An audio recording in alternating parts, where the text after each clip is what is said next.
I'll go quickly. It goes back to January 3rd. Week of January 3rd, I had a call into WATD to review the BOS meeting. Weekly meeting with PMA, project manager for both police and DPW projects. Meeting with payroll clerk to discuss some payroll issues. Call into WATD to answer some questions regarding the BOS meeting from the previous night. Meeting with the Anne Marie Senate, our assessor, regarding solar carports at the fairgrounds. Weekly owner, architect, and construction contractor meeting at the library regarding the police project. Breakfast meeting with Chief Simpson to discuss the clinic, MIH, and COVID testing, and a task force meeting. Meeting with Danielle Kerrigan, our HR director, on union letters to prepare for impact bargaining if we needed to on the OSHA ETS case. Set up agenda with task force meeting. Conference call with MEMA on potential Friday storm. Meeting with Danielle on DPW personnel issues regarding upgrades. Work with Bob Galvin, Second Amendment of the Power Purchase Agreement with NextGrid. NextGrid took over from No Fossil Fuel.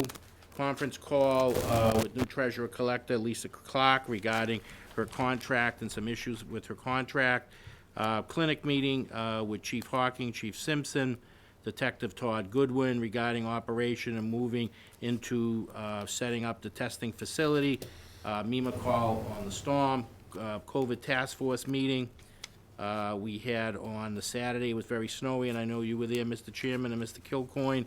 We had Secretary Tesler, the Trails Committee, the unveiling right after the snowstorm of the crossing lights from the purchase from the Commonwealth grant, and we saw a number of people taking advantage of those crossing signals while we were there doing our brief presentation.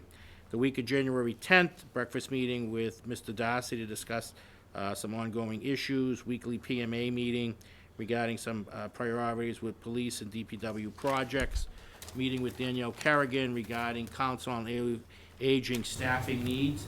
DPW weekly construction meeting with staff and PMA to discuss the goal right now is the Page Construction, who has the contracts, looking to kick off that project beginning March 1st. They're going through the process right now. The one big challenge for anyone that's doing a construction project right now is securing as quickly as possible all the raw materials, so they're moving expeditiously to secure everything. They have plenty of area to store it at their own location, plus they'll be able to have a lay-down area at the DPW. Had a meeting with Carol Hamilton and Sheila Gagnon regarding staffing needs for some new services that they'll be offering and some funding options that they have available to them. Meeting with Chief Tavares regarding the animal shelter repairs and some heating issues. Meeting with the police building committee at Library Plaza to vote on some change orders regarding the police project. Weekly owner, architect, and contractor meeting on the police project, Library Plaza. Following that, tour of the animal shelter with our animal control officer and Chief Tavares. There were some issues with the dogs. I want to give a shout out, if I can, to Elger. They were great during the cold snap. Because we were in the process of making some repairs because the heat shot, we can't have animals freezing to death, and they stepped up at no cost. I know the chief's here, and they were a great friend of the animal shelter, so they were very helpful. Since then, we've had wall insulation and some heating put in there, so we're moving in the right direction with that project. Meeting with the vaccination team to discuss kicking off testing last week. We tested Tuesdays and Thursdays. Phone meeting with Bob Galvin regarding fairground contract for the clinic. Meeting with Kathy Fox, who is a neighbor of Rope Marine. She's still upset about some the ZBA ruling and the plantings, etc. So I did meet with her. We had the building commissioner there, ZBA, etc. Tried to answer her questions, give her some options of things that she can do in the future. But at the end of the day, you really can't change what's taken place. Weekly meeting with Ian Bastille and Joe Fleming on financial matters. Phone meeting with Fred Russell on tree cutting at the Council on Aging. As folks know, the generator that was going in there was going to be natural gas. The problem is because it's such a powerful generator, they don't have the power pressure in the line. If we wanted to change the line at a cost of $230,000, we could do that. Instead, we took the more fiscally responsible and we converted to propane, and they had to cut the trees down in front. They put the 2,000-gallon propane tank underground with cement shoes on it, and we'll hopefully be ready to go in a few weeks, and then we'll get the occupancy permit for that. Attended the CPC meeting on the dog park, meeting with Keith Douglas from the airport to go over some airport issues. We've begun the removal of their underground storage tanks that no longer are insurable, and we're talking about some work on the administration building. I had a meeting with Craig Hannafin, chair of the CPC, to review some conservation issues, including the replacement of Eric. As everyone knows, Eric has moved on to the city of Worcester. He's got family out in Spencer. He's expecting his first child, so it was a good move for him, bad for us. So we've begun the process, got some good candidates, as I shared with the chair of the Conservation Commission, and we'll get interviews underway shortly. And we had storm briefing week of the 17th, department head meeting, weekly DPW meeting, attended the Mass Housing Partnership meeting. Mr. Kilcoyne was there. Meeting with the Commonwealth, with the Board of Health and the clinic team on the pandemic preparedness. The chief of the Sandwich Fire Department was charged by the Commonwealth to handle southeastern Mass, and he came here and met with our team to go over the preparedness, what they could do better, what information, anything that we thought that needs to be improved in case there's another pandemic. Breakfast meeting with Steve Darcy to discuss dog park issues. Meeting with Danielle and Annette from the building department on reclassification under the contract. Meeting with Chandler Pond. We had Samantha Woods from the North-South River Watershed Association, the Commonwealth from Division of Fisheries and Wildlife, and Bill Early, a neighbor. Bill right now owns the dam. He doesn't want the dam. He offered it to everybody, including the town, for $1, but sometimes you need to be careful. It comes with a lot of liabilities. I don't blame him. He is going to undertake the study for the Commonwealth at his own cost about the removal of the dam. So we had a beginning meeting. I've reached out to DPW Conservation Planning just for any concerns they have, because he'll incorporate that into the overall scope of the project. I worked on a call with Plymouth County Treasurer and the commissioners. They're giving us test kits, about 10,000 of them. We're going to pick them up on Friday, so we're very happy about that. And that is my report, town administrator's report. And then very quickly, give you an update on the vaccine clinic. To date, we've given 20,271 shots of the vaccine and booster. We've been open for 34 days, so that's pretty good. We're averaging anywhere from 250 to 400. We've had a couple of over 1,000 shots in one day. We have about 20 to 25 staff people working on that. We began the PCR gold standard testing. We've done to date 248 PCR tests given. Out of that, 60 of those were positive. A total of 2 days open since January 18th. And when people test positive, it's confidential. They get an email saying that they tested positive. So they go that day, they take the test. The stuff gets packed. We have a metal secured box. The company that does the testing and has the contract comes, picks them up. Everyone's name, label, email, etc. They, like in 24 hours. Sometimes it used to be quicker. Now there's a lot of testing. So, and then folks get an email and it tells them exactly what to do. So everything's going well. Great, thank you. Any questions, any concerns? Just one question. Yes. Michael, has Yes. the state indicated how long they would like us to do testing for at the fairgrounds? As long as we can do it, they would love, they love the idea of having that site, and we notified them that we're gonna be opening it up to Plymouth County, because that's the one big thing right now, is the testing. They're no longer doing contact, it doesn't really matter to do contact tracing, of course. If you know someone really well and you had COVID and you shook their hand and spent more than 15, you ought to do a courtesy call to them if you test positive. Thank you. Great. Great, before we get to our first appointment, I just want to mention that we have a current opening on the Housing Authority. It's a pretty important elected committee. This opening would be open to all residents who have interest, and they should submit an application to the Board of Selectmen's office by when? February 2nd, right, Mark? Yes, Mr. Chairman. What I call you, Mark. Michael? Mr. Chairman, yes. Yes. By February 2nd. Just keep in mind that this is an elected position, so you would be appointed, and then if you wanted to continue, that position would be up for election in the April election. So, and there's also a number of openings on our committees and boards across the town.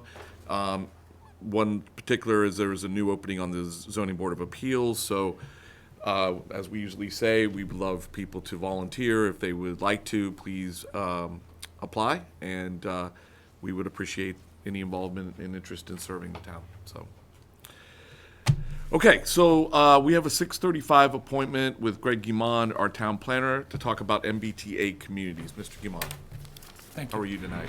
I'm good. Great.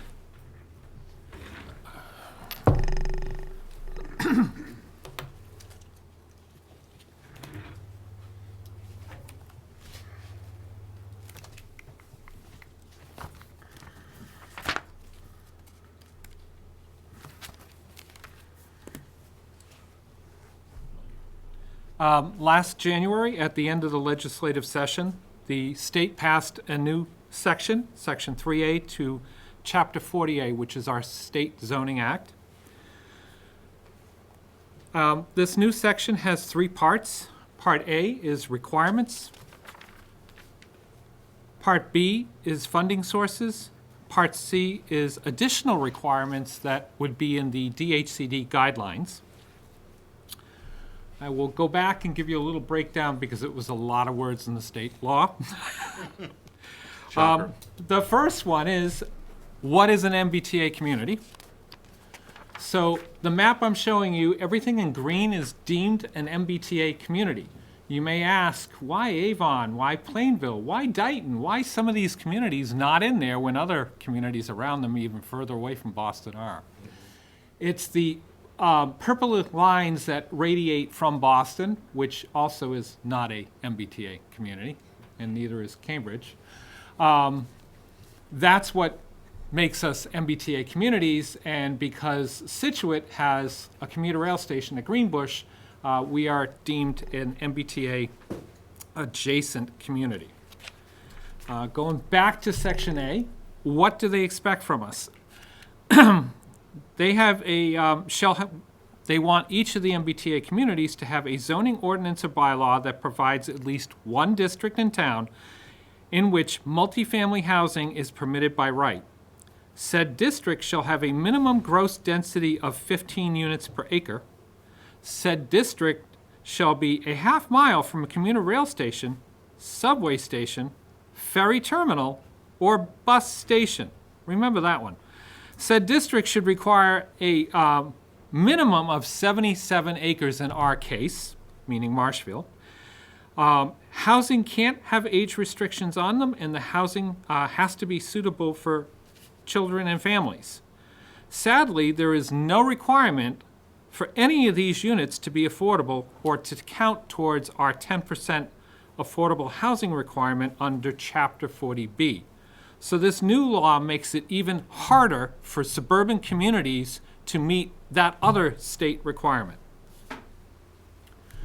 The state's kind enough to give us some information online. You scroll down, you find Happy Marshfield. They're using our newest census information, which is that we have 11,575 units in the town. Therefore, they've told us that we have to create an additional 1,158 multifamily units by right. The proposed law is tied to three funding sources: housing choice, local capital funds, and Mass Works. That's the fortunate side of this news. These three funding sources are primarily for infrastructure improvements. Housing choice does have some of their funds are available for master plans or housing production plans. The local capital fund is coming out of the Gaming Commission licenses, but that money is specifically tied to the creation of new housing developments. Mass Works is primarily for public infrastructure projects that support and accelerate housing production. So 2 of the 3 are specifically tied to housing production. That's what the funding is tied to, so that's the good news.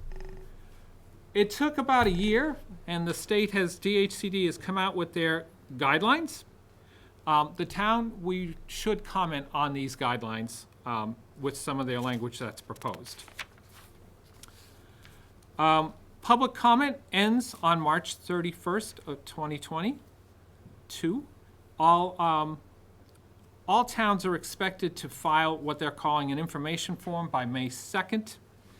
And we're expected to have a select board to hold a briefing on the draft guidelines by May 2nd.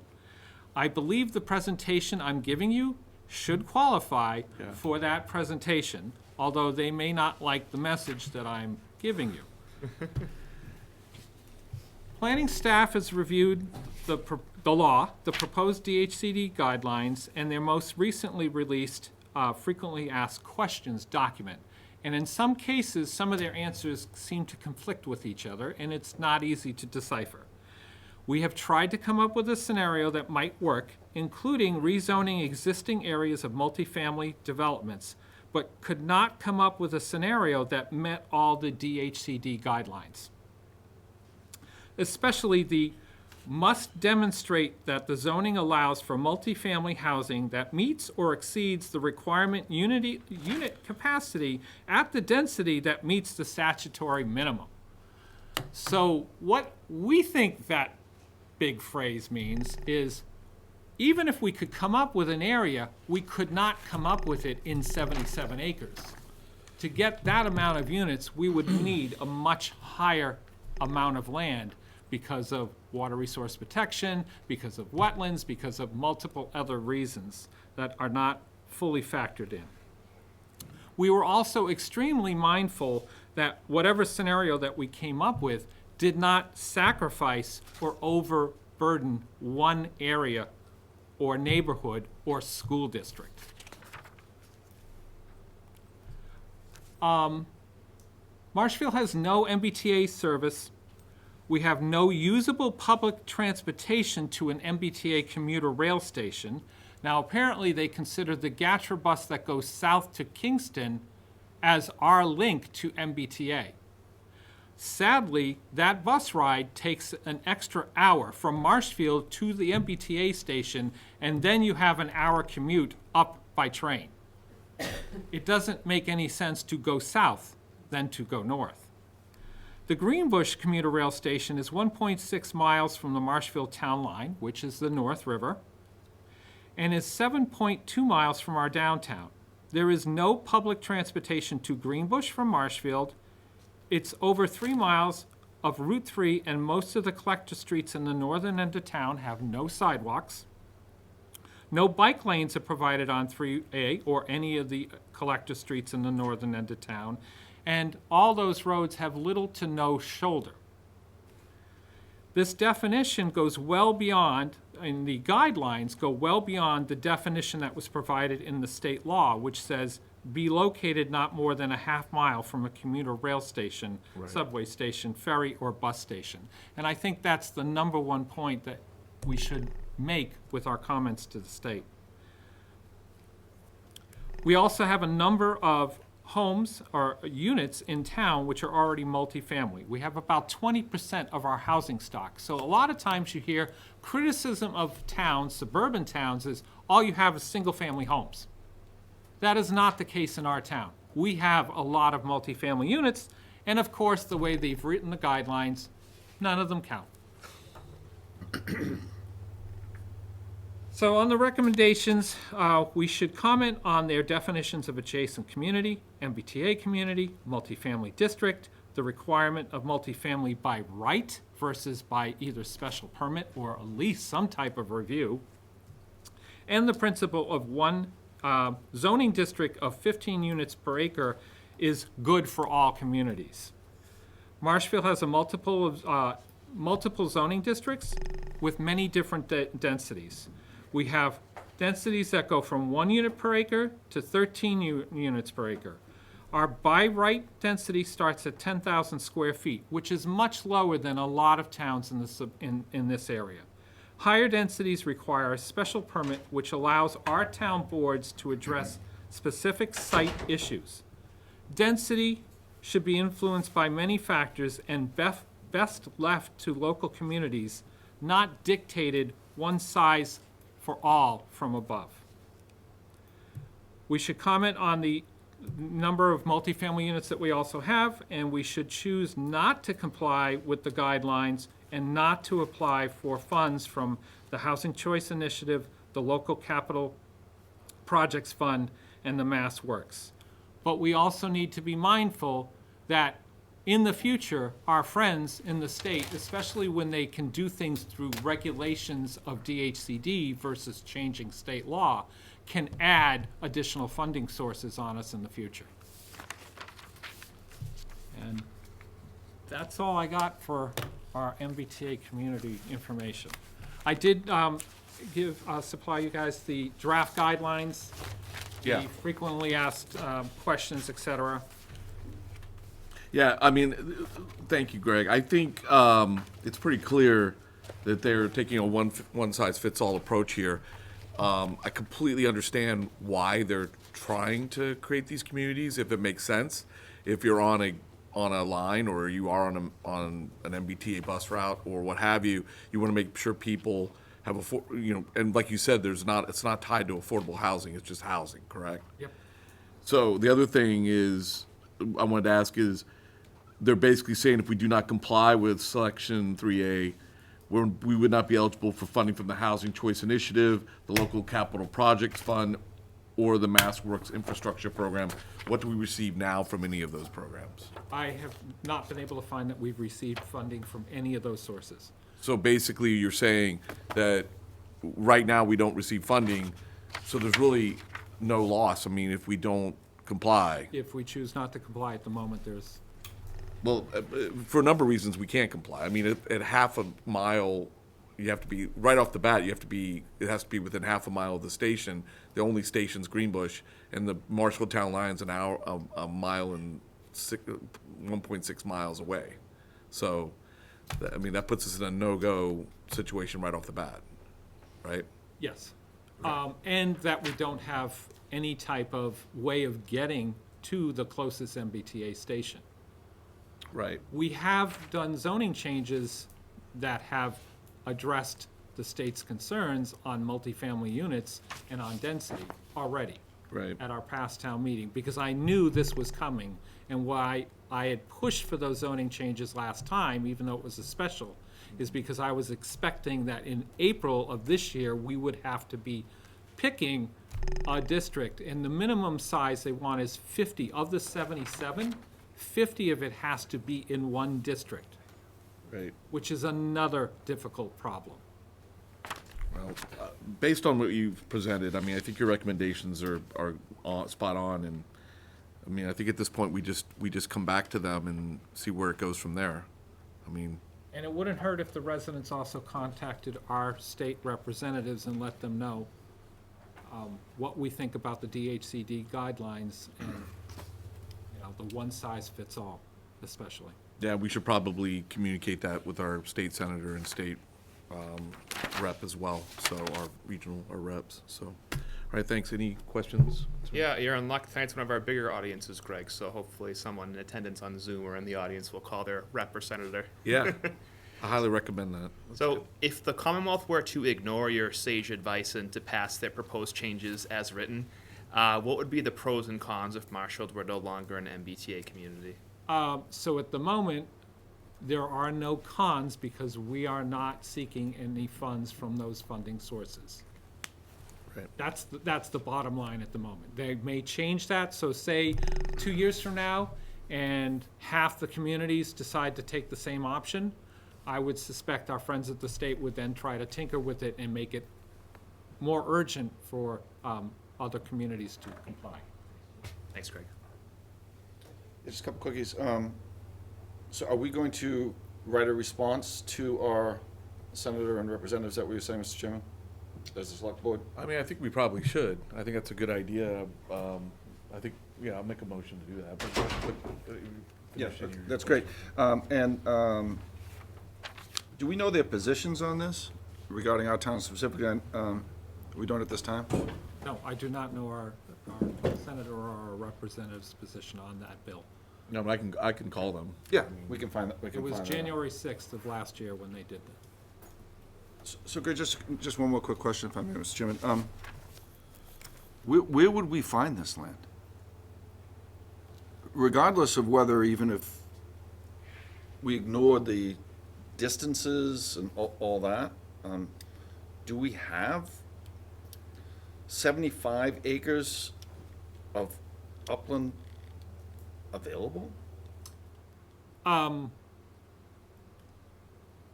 We would perhaps have to fit it in the industrial district.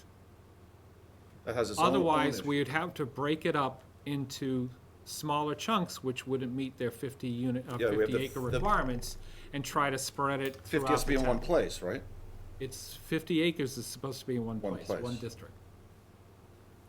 And I mean, our highest density housing units are on the B2 zone. Back from 1969 to 1971 is when all those units were built. As you head west from the high school towards the Pembroke Town line. Thank you. Okay.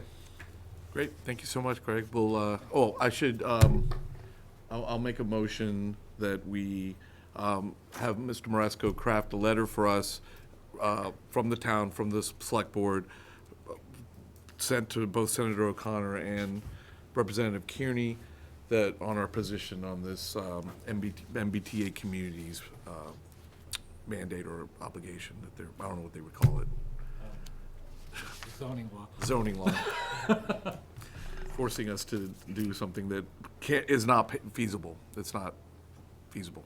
Second. All those in favor? Aye. Aye. Aye. Thanks. Thanks, Thank Greg. you. All right, our next appointment is Chief Tavares for a police department update. Hey, Chief, how are you? Good, thank you. Thank you for having me. It's really a community update Yes. as far as our safety ranking for 2022. There's a lot that's involved in this special formula, so I wrote it down. And I'll read it to you, okay? Sure. Yeah.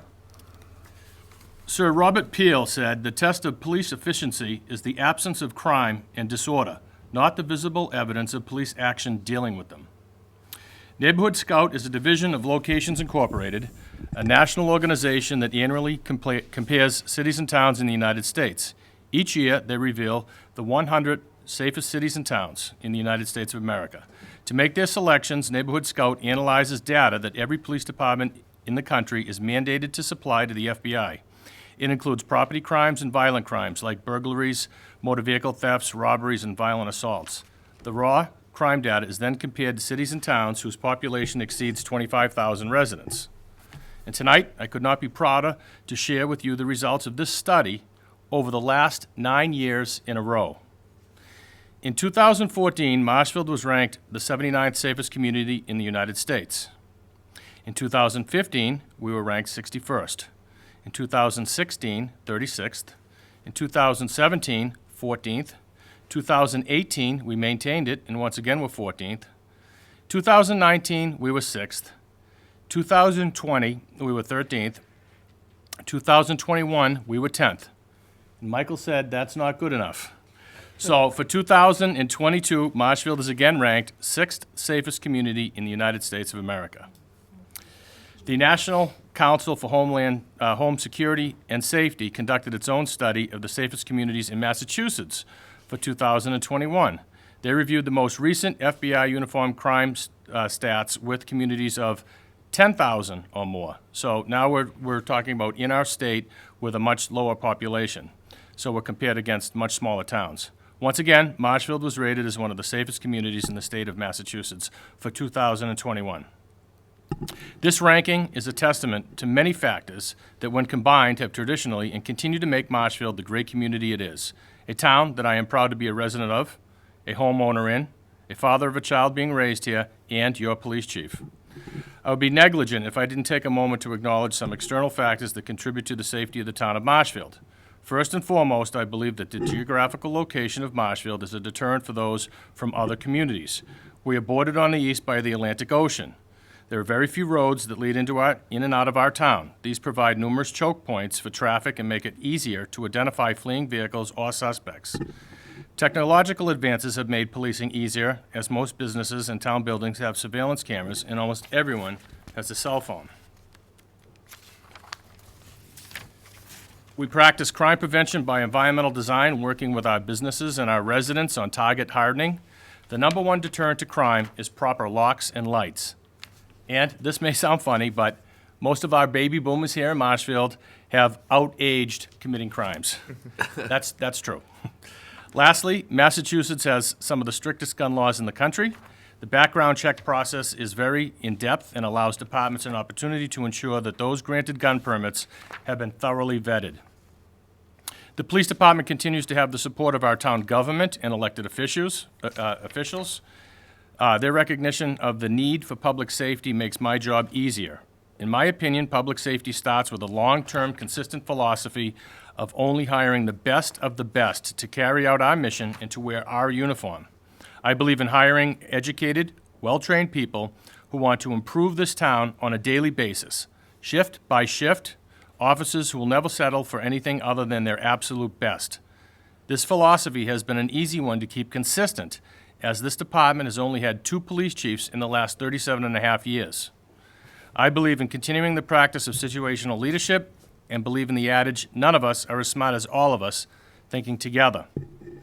In policing, we are risk managers. If it is predictable, it is preventable, and all of our training surrounds that. We focus our training on high-risk, low-frequency events to be prepared for the worst-case scenarios. We conducted approximately 6,346 hours of training throughout the year, including numerous specialized classes. These specialized classes are in addition to weekly roll call trainings conducted during our shift. We have a great working relationship with all town departments and town organizations and groups that make our mission easier to accomplish.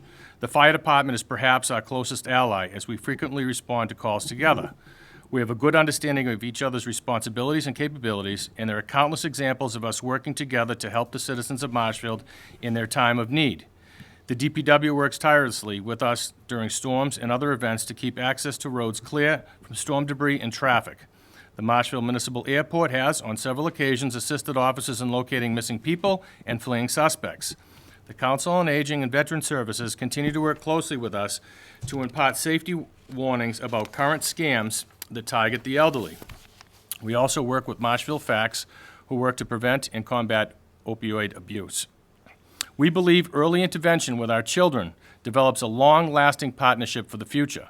The Marshfield Police Department continues to have a great relationship with the school department. This has allowed for 3 full-time school resource officers to be assigned to all of our schools.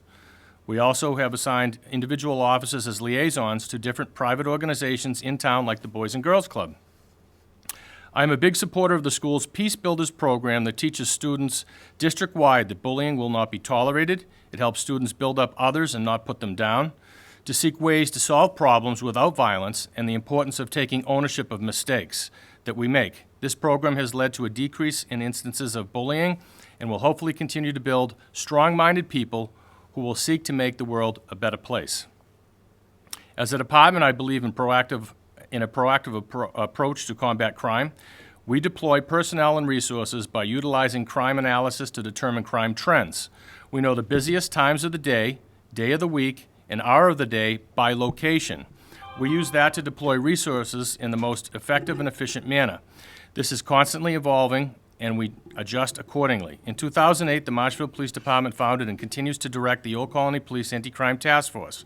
This task force is made up of 19 contiguous towns and allows for collaboration in investigations and proactive work.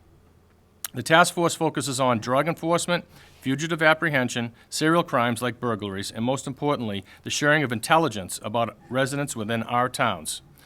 The task force has cultivated numerous informants who have told our detective division that Marshfield has a reputation of a town where you will get caught. The Marshfield Police Department is part of the Human Trafficking Task Force Subcommittee. The purpose of this subcommittee is to share information, investigative tips, prosecution updates, case updates, and more. It also allows departments to come together to not only share information, but also to work collaboratively on investigations that overlap among various jurisdictions. The Marshfield Police Department offers numerous programs that aim to prevent crime and to reduce the likelihood that our citizens become victims of crimes. We offer the TIPS program to alcohol-serving establishments and servers of alcohol. The program helps servers identify intoxicated people and offers solutions to reduce the overserving of alcohol. Our offices continue to assist in an outreach program where we partner with healthcare providers to offer treatment options for residents who are drug dependent or suffer from mental health issues. We continue an outreach program to victims of domestic violence where we seek to reduce the likelihood of future victimization. Our offices teach our rape aggression defense, also known as the RAD program, to both adults and children. This program is a hands-on class that teaches not only self-defense, but also the importance of being aware of situations and surroundings to reduce victimization. 8 years ago, Benny, our canine, started on patrol after a period of 33 years without a canine. Benny has tracked and apprehended fleeing suspects, found lost people, and searches our schools to keep contraband away. Traditional policing is reactionary, meaning the police respond to calls reported by citizens after a crime has occurred. In addition to traditional methods, we practice proactive, preventative, random patrol. Being highly visible is a deterrent to crime as it creates a higher likelihood of being arrested. It prevents crime and/or interrupts suspects in the attempt stage before a crime is committed. The theory is some criminals look out for police as they find them an impediment to their crimes. This is a proactive effort rather than reacting to a crime that has already occurred. The police are mobile, out looking for issues, rather than stationed in one position waiting for calls for service. We practice problem-oriented policing utilizing the Scan, Analysis, Response, and Assessment, the SARA method. We scan the community identifying major issues or problems, then analyze the information received, then respond to the problem by addressing it with appropriate resources, and finally, we constantly assess our effectiveness. The department remains flexible and fluid to become increasingly effective in an effort to totally eliminate or reduce the problem. These directed patrols to problem areas utilize all available methods and tactics to detect and eliminate crime. Examples of this include the use of plainclothes officers and unmarked cars, foot patrols, bicycle patrols, stakeouts, suspect surveillance, saturated patrols using marked cruisers, and neighborhood watch programs. Detectives pose as undercover officers and decoys for a variety of crimes to include, but not limited to, child predators, prostitution, and narcotic sales. I'm almost done. The Marshfield Police Department has long been in the front of the curve when it comes to developing and implementing policies and procedures designed to protect the health, safety, and welfare of the citizens we protect. We thoroughly embrace the 6 pillars of the principles embodied in the final report of the President's Task Force on 21st Century Policing and remain committed to professional conduct, democratic policing, and procedural justice for all people. As you can see, in my opinion, several factors have combined to make Marshfield the 6th safest community in the United States. Perhaps the greatest, most powerful factor, however, is the citizens of Marshfield themselves. Each day, I don't have to look hard to see examples of what a strong and caring community we are. There are a number of faith-based and civic organizations within our town that carry the message of peace and good nature to thy neighbors. I have personally witnessed citizens go out of their way to support each other in times of need. I would like to thank all the organizers and volunteers of Grad Night Live who helped keep our graduates safe on what had been one of our busiest and dangerous nights of the year prior to their involvement. I'd also like to thank the citizens who report suspicious activity routinely. It is the citizens who vote on the appropriate budget to allow the police to do their jobs most effectively. I also want to thank each and every one of you and our town administrator who support us on our daily actions. Well, thank you very much for that. It truly takes an entire community to keep itself safe, and for that, I am forever grateful. Thanks to the citizens for doing your part. We will continue to do ours. It's an absolute honor to serve this community, and our motto is, Marshfield, our town, safe and sound. Thank you. Thank you, Chief Tavares. That's a very thorough report that I think hits on so many levels of just great policing. In that report, you just heard so many different agreements, and I think Chief Simpson would agree with me, and I think you agree. I don't think there's very many police chiefs that say their partners are the fire department. So I would agree. Yeah, there's a natural, thing between the fire department and, but all in good fun. I mean, I know all in all, every community works very hard to keep their community safe, but I think you don't just work hard, you work smart, you work with the different departments. You mentioned, the fire, DPW, school, us as the town leadership, and ultimately it's the citizens, it's the townspeople that really make Marshfield the safest place in America, one of the safest places in America, because people aren't going to allow criminals to come here and do what they do. And you were talking about us being landlocked, ocean locked. I mean, even the Redcoats had to escape by sea back in the day, when they were here in Marshfield. And it is a special place that way, that there's one way in and one way out. And I've heard you say this: don't come to Marshfield and do something bad because you're going to get caught, and you've proven that. So anyway, I appreciate the report, and I really appreciate your leadership. So Thank you very much. Mr. Darcy. Chief, would you say that your chemistry with the Marshfield Fire Department was key to your recent victory over Duxbury? Absolutely. Absolutely. In hockey, right? 11-1. Yeah, we did well. Yeah. Teamwork. And thanks for breaking down the formula, because I think it's important that people know that our safety ranking isn't the result of a lack of activity, but rather our response to activity. So I think it's really important. Anyone who reads the police logs know that this is a very busy community. There's a lot of crazy stuff that goes on that maybe the average person doesn't know, but we see it every single day. So thank you. And then I guess given the recent recognition of your school resource officers, what are your thoughts on the school committee in town? All 5 members gave a glowing report of our 3 school resource officers. They were extremely supportive and really grateful to have them in the schools. And that was really nice to hear, because there is a movement. It's not a very big movement, but there is a national movement where they are, some communities are removing the police from the schools, which I find extremely disturbing. And if you ask any victims from any of the school shootings, their families, they'll tell you the same. So here in Marshfield, to be supported by the Board of Selectmen, the school committee, the advisory board behind me, all the town departments is just wonderful. Thanks, Chief. Yeah, I mean, we have a highly trained, dedicated, educated force with solid leadership here in this town, and I think these numbers bear out exactly what that is. So, thank you. Thank you. Appreciate it. Thanks, Chief. Thank you. Greatly Thank you appreciate for that. having me in. Of course. Our pleasure. Okay, we have our 7 o'clock appointment. We're running a little bit late, but a lot of important things to cover tonight. We have Mary Murphy from the Brant Rock Village Association. I believe, is she online, Mr. Murphy? Is it she? Yeah. So, I see she has a presentation, and Ms. Murphy, are you there? I am. Can you hear me? I'm not sure if you can see the presentation on screen. We can see the presentation, it's just a little faint on the sound, unless there's some reason, I don't know why it's not playing on the TV. Oh, you know what, we just have to change the audio source, I think. See the little arrow next to the mute button? Down in the left corner? Oh, is that you? Oh, that's not you. We need to switch. I'm on Zoom. Can you hear me? I converted this over to a PDF only because the size is so large. But Yeah. let me, I'm going to be really super quick, Chris. First of all, I want to thank both you and all the selectmen, as well as Mike Moresco and Chief Tavares. Wow, like what a presentation I would follow. First of all, I want to introduce myself. My name is Mary Murphy. I am the president of the Brant Rock Village Association. As you can see here, this is just a collection of pictures here in Brant Rock if you haven't been through in a while.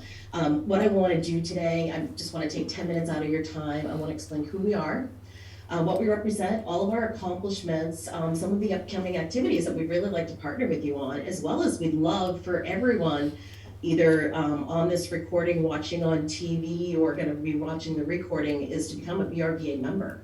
Every little bit helps, and we're always looking for folks that want to make Brant Rock better. And then, we want to end it with some follow-up on some town communications, town support, some town action, and some help with oversight and partnership. And again, truthfully, this town is amazing. I'm so lucky to live in this town, and I'm so lucky to live in Brant Rock. And in particular, one of the reasons why I have all of these images on here for the agenda is because Chris, I think you had mentioned, you in two separate occasions that you were unaware of the pub crawl that we had just hosted back on November 8th. And so what I wanted to do is I just kind of wanted to share this with you. I also wanted to say, you know, as a part of this, I was meeting with Mike Moresco, and I know, Mike, you are so busy. I know you're super slammed. You know, in our meetings, I was hoping that, you know, some of the things could be shared with the select members, and I think maybe it might be helpful if we come in maybe, you know, once every 6 months or whatever, and let you know how we're doing, because I think, again, Mike, you have so much going on. We just want to be able to support you and others, and we want to make certain that everybody is informed as to all the awesome things that we're doing in Grant Rock. So first of all, you know, who are we? We were established in the 80s. I also, Laura, I think, great, you were on the call and you had mentioned that, you know, we're a younger organization, and actually we've been around for a long period of time. We're a mix of residents, homeowners, visitors, businesses. We have 150 paid members and almost 2,000 Facebook followers.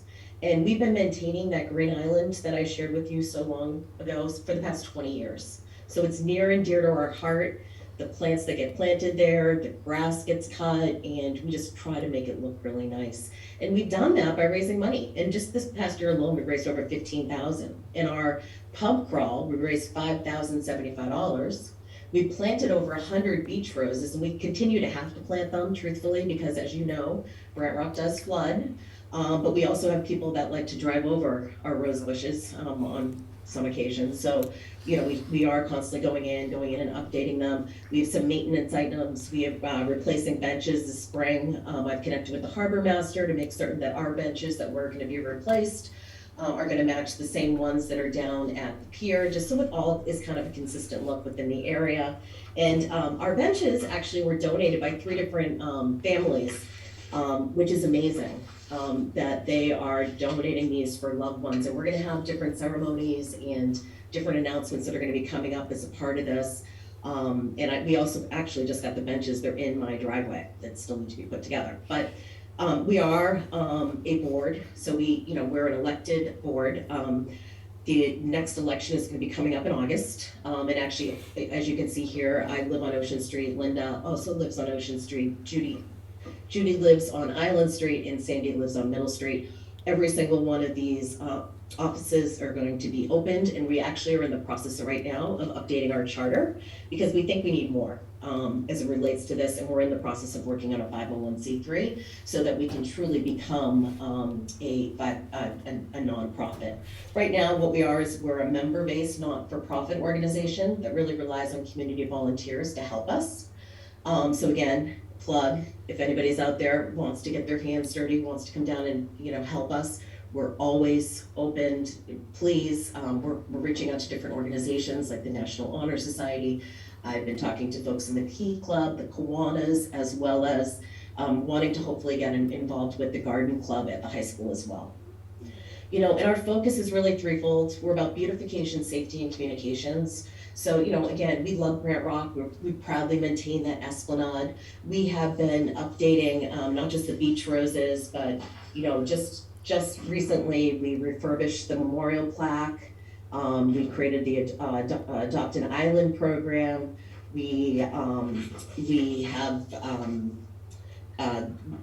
cleaned up those safety, the bricks there. We also have the flags that we purchased. Those are about 150 each, those large flags. So there's been a lot of emphasis on that green area, and we are working with the DPW and others, as you know, the selectmen, to try to hopefully, bring this esplanade to life. Because as Chief Tavares knows, one of the problems with Grant Rock and the esplanade in particular is the sidewalks and the lack of them. We have a lot of people that come and walk, and we have signage that could be improved upon because we have people that drive the wrong way.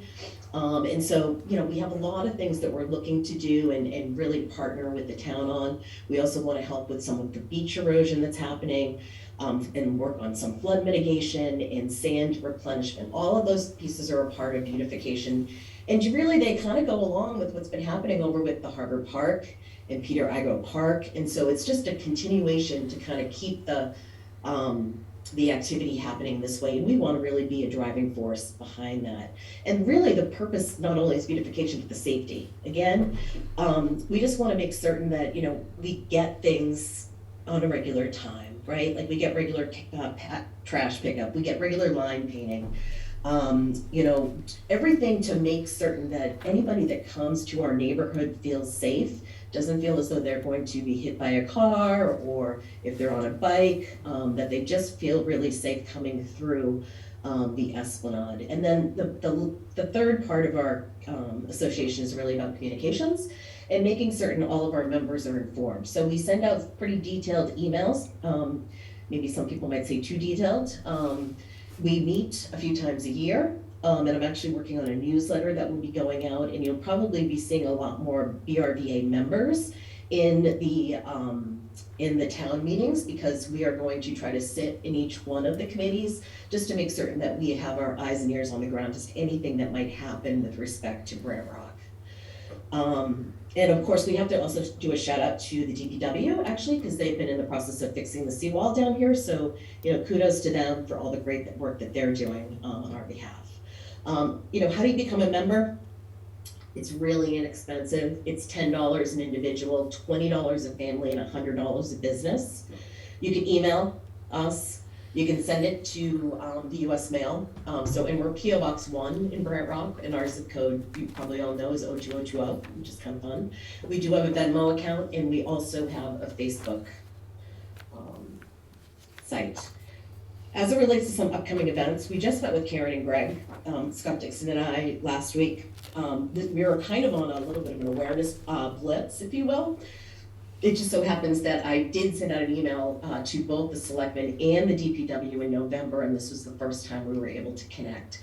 I'm still waiting to get a slot with the DPW board, and I'm told that that's going to be happening probably more towards the end of January. We are going to be also meeting with the DPW as well as environmental partner groups regarding all of the plans with the bullnose plan that's happening out front here. That meeting is set to happen in early February as well. And you know, if you become a member, you can also get on our newsletter, and we'll make certain that you're informed. Our next BRVA meeting is going to be on February 15th. And what I'd like to suggest is we create some sort of development and planning summit for March 31st. When I mentioned this to Greg and Karen, they felt as though that there's too many things happening right now, and it suggested that maybe we have a vision board. And the BRVA, we actually have our own vision board, so we're trying to bring in other members to help us to really make this vision board come to life, figure out all the various agendas and activities that are happening within Brant Rock, make certain everybody's informed and that the community has input. Truthfully, that was the main component to this. We also are going to be coming to town meeting on April 25th looking for funding that's going to be related to finishing this bullnose design.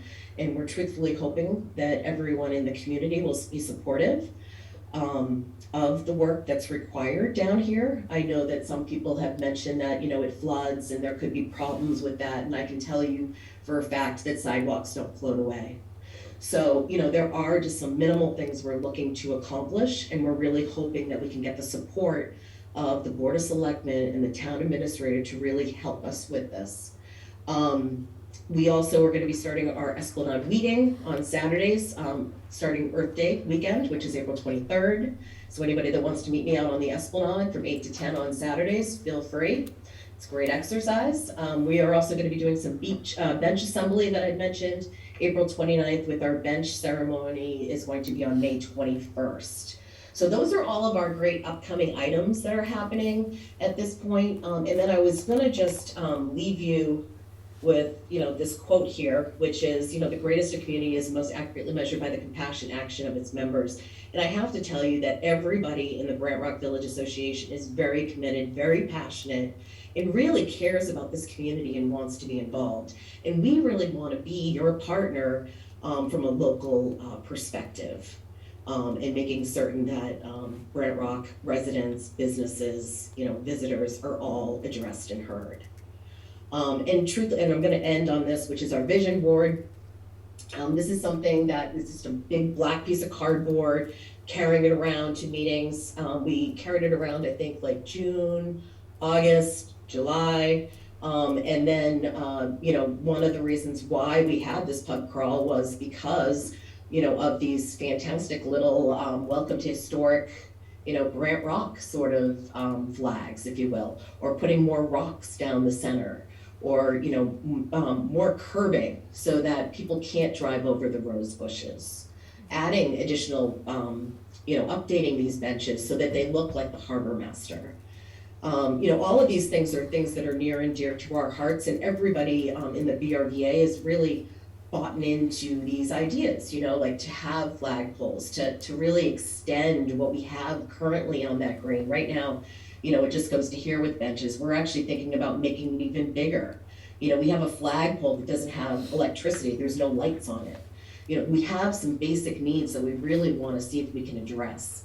And so that's really what my presentation in a nutshell. I don't know if I've taken way too much of your time, if it is, but I just want to see if I can get some sort of commitment from the selectmen who might want to come back and meet with us, really talk about some of the things that are happening in Grant Rock, make certain that everybody has a voice in the conversation, including the harbor master, including the local businesses, including all of the neighbors. And make certain that we're just working smart and together. And then another one element too, and Mike, maybe you and I can connect. We did raise over $5,000 for flags for telephone poles here within Brant Rock that would actually go from the high road all the way up to the Fairview, as well as we were going to do around the town pier. That just said, "Welcome to historic Brant Rock." I did actually reach out, and I have contact from Verizon and as well as the electric, but I can get no further without being a government or a town employee. So I wasn't sure if there might be some way for you and, I'm happy to project management this. I've talked to the gentleman, he said we had more than enough money to do it, to install it, to maintain it. It's just a matter of making certain that the town is on board with allowing the flags to be shown.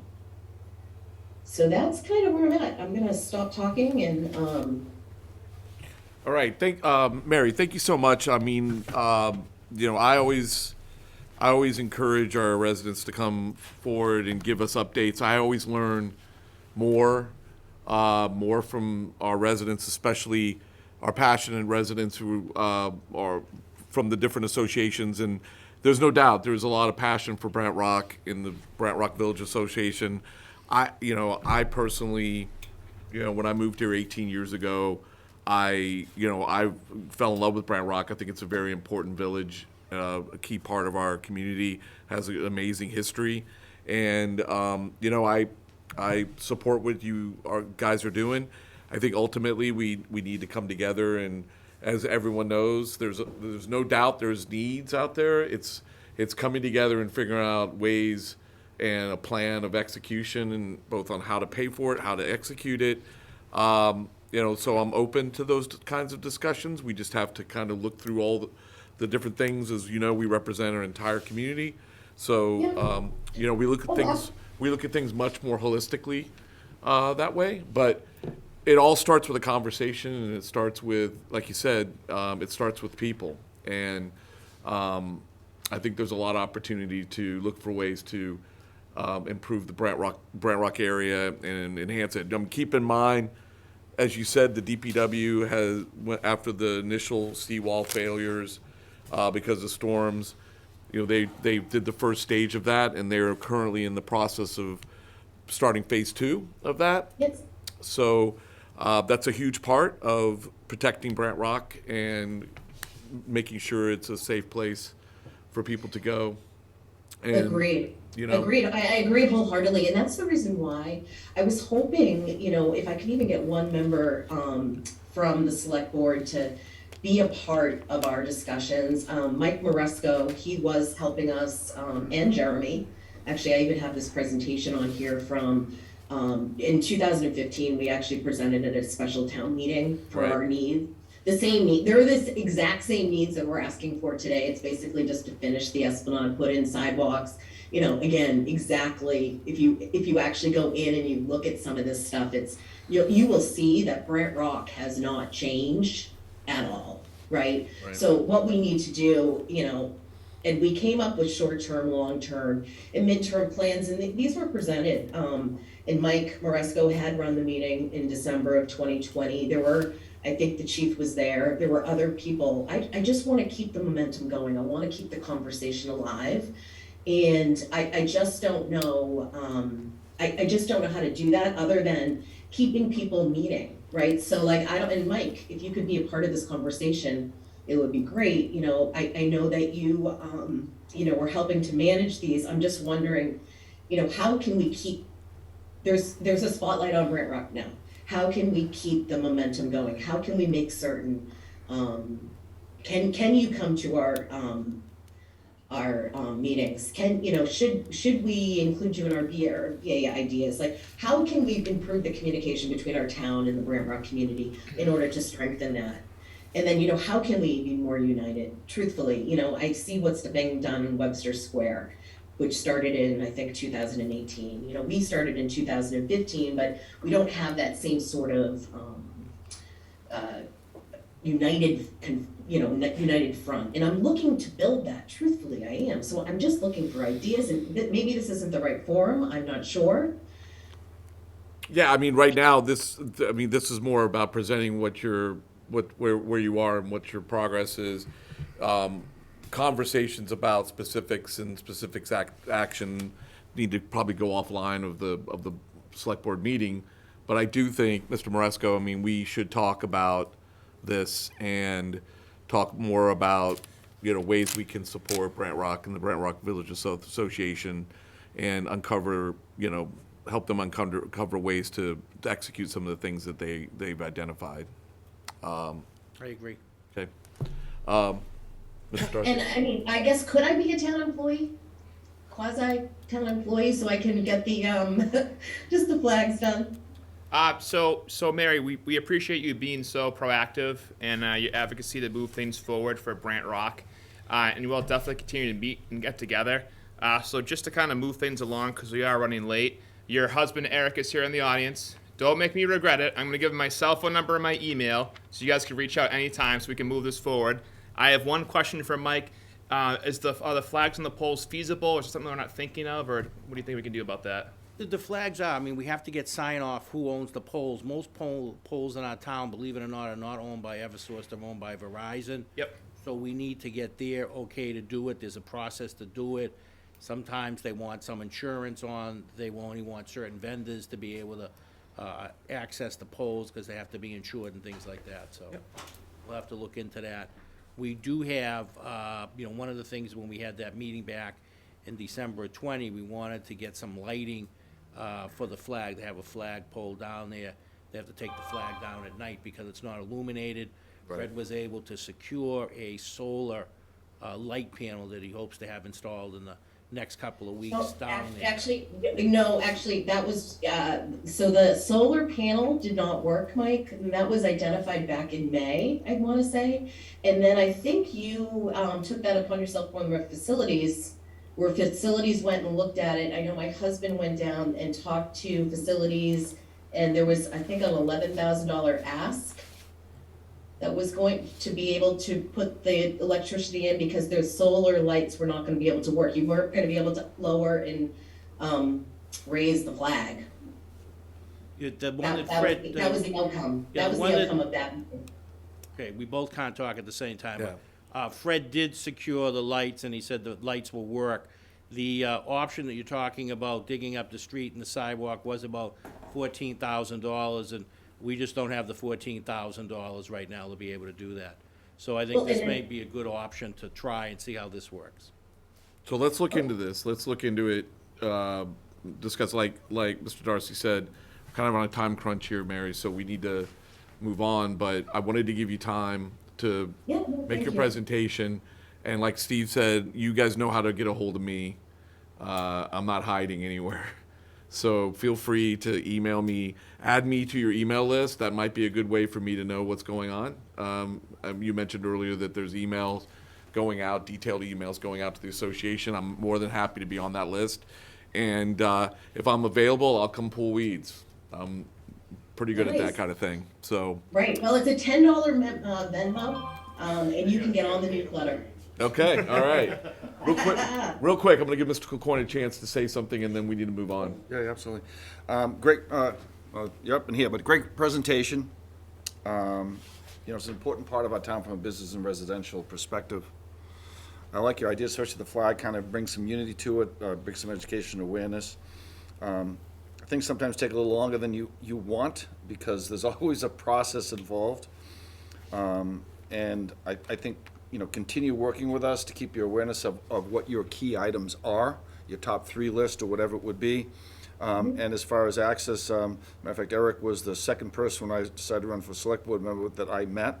I came down to Granite Rock specifically for that reason. Eric has all my contact information, and we speak fairly regularly. So I really appreciate you coming in and making this presentation. All right, so thank you, Mary, thank you, Eric, for being here. We'll continue the conversation, and let's continue to look for ways that we can actually move some things forward and achieve some top items in the short term. That's great, that's exactly what I'm looking for, this partnership. Okay, great. Thank you. Thank you so much. Thank you. All right. We're running a little bit, like we said, we're running a little bit behind, but again, a lot of important things going on tonight. We have Mary Ann Leonard here to update us on the North River Commission. Hi, thank you for being patient, and Seeing me. Thank you, everyone. I appreciate it. please. Just really to introduce myself. Hi, Jim. To also answer any questions you have, make sure that you know about the North River, seeing it's a really important part of the town of Marshfield. I'll give you a little bit of history. I'm Mary Ann Leonard. I've been newly elected to the chair.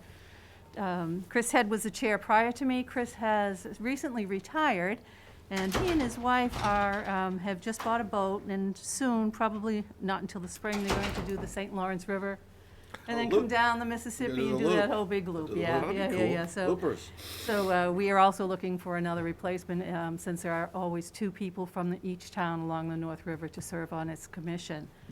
So just a little bit of back knowledge. The North River is about 12 miles. There's 6 towns along the river: Situate, Marshfield, Hanover, Norwell, Pembroke, and Hanson. And each town then has 2, a commissioner and an alternate that serves on the board. Back in 1645 to about 1875, there was 24 shipyards on the river. And they produced, I think, over 1,000 vessels. So that was a lot of shipbuilding at that time. And of course, that would be a way of making for what they did. So that there are 28 historical sites on the river. 9 of those historical sites are on the Marshfield side. Most of them will have plaques that you can see if you're able to take some of the walks. The river is about 12 miles. Not as the crow flies, as you know, if you've had the beauty of being able to go up that river. If you haven't, I would suggest you to do that. It is probably one of the prettiest spots along the South Shore.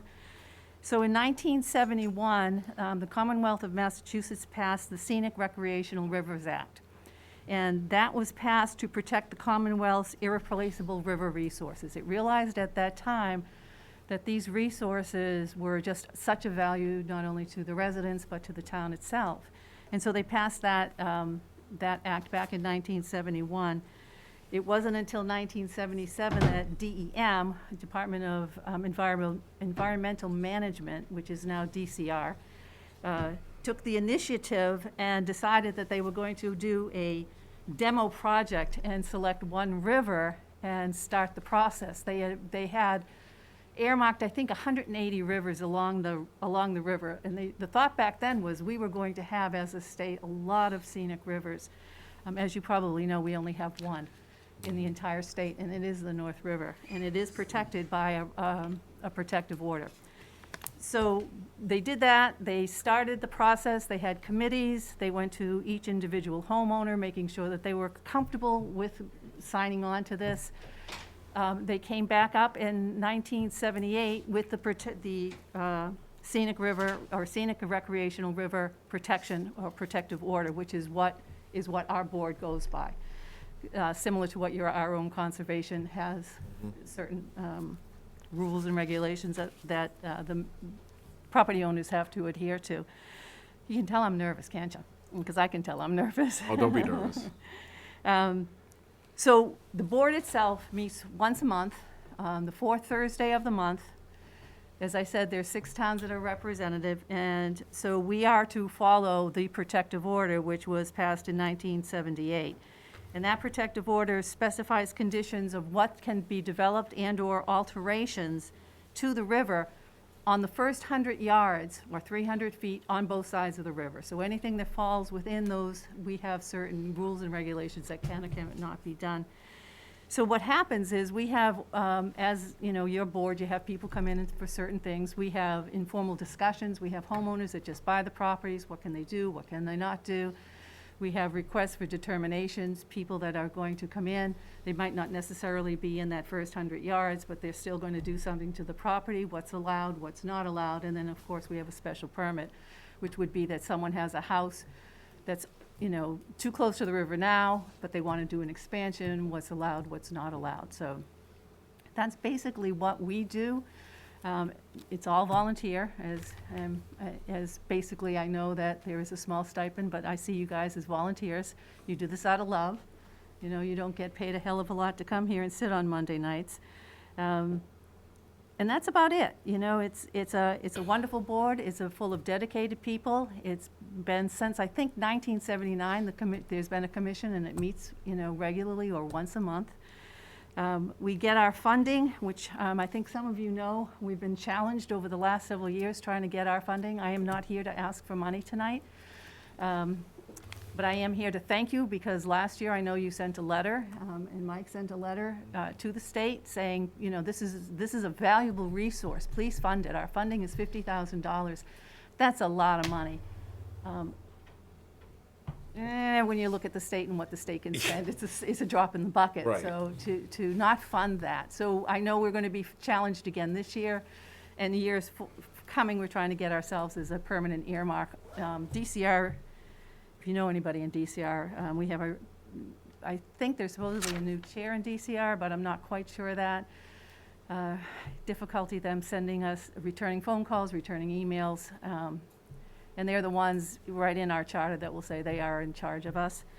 However, that's, you know, things that we work on.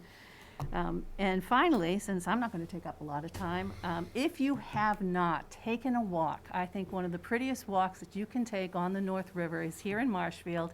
It's called the Little River Walk. It's right off of Union Street. You take a walk down through the woods, and it will bring you out onto a pier. Or a dock, however you want to see that. You go out on that, and you can think you are in upstate Maine, upstate New Hampshire. You do not even see another house from that point of the river. It is so, so beautiful. And that's what the North River Commission does, is protects the recreational and the scenic view of this river. And if any of you, and I'm sure you have, gone up the South River, which is also beautiful, but it's like being in two different worlds. Right. Taking a view up the north to a view up the south, and that's what we try to do, is to maintain that. So I appreciate the help you get. I know you'll be calling and asking again to get your support behind us, you know, looking for funding again out of the state. Shame on them. However, thank you. And if you have any questions, if I can answer them, I will. Yeah, absolutely. No, we really appreciate you coming in, and I can tell you, I have hiked down there a little bit, but I kayak more, so I see it from the water back out, and it is a beautiful, beautiful place to spend your time, and paddle, and, you know, zen out a little bit. Yeah. So it's great, and it is another jewel of Marshfield. So, and I can tell you, and I know Mr. Moresco and I have talked about this, we will continue to support and go to bat for you with the Commonwealth, and we want to make sure that, you know, the North River is protected and continues to be protected for generations. So Thank you it's so much. important. As long as I'm sitting on this board, I will continue to do that. Thank So, Mr. Darcy. Yeah, we appreciate your passion and hard work, Marianne, and, Thank you. this is good news for you, but it's probably bad news for our town clerk, 'cause now she has to print 2 different ballots, but, Josh Cutler is representative, he took on Marshfield's 4th precinct, so okay, now we have yep. another rep we Okay. can tap into and Absolutely. plug on the phone for a permanent earmark, so. Yeah, thank you. Yeah, we were I'll say tapping he'd be him a good- last year. Good way to get to the DCR a little bit, probably. Yes, Talk to definitely. Josh, yeah. Yeah, he's a committee chair, so. Yeah, yeah, there you go. Fran, thanks for coming in. Thank you, Jim. Yeah, I appreciate your time. Yeah, no, and I took an awareness boat trip with Samantha and some others Okay. up the river this past year, North and South River Shed Association. Right. I've probably been up the river probably 1,000 times in my life. First time I went up the river all the way up to Indian Head was in, believe it or not, I'm aging myself, but it was in 1966 on a boat, my first boat.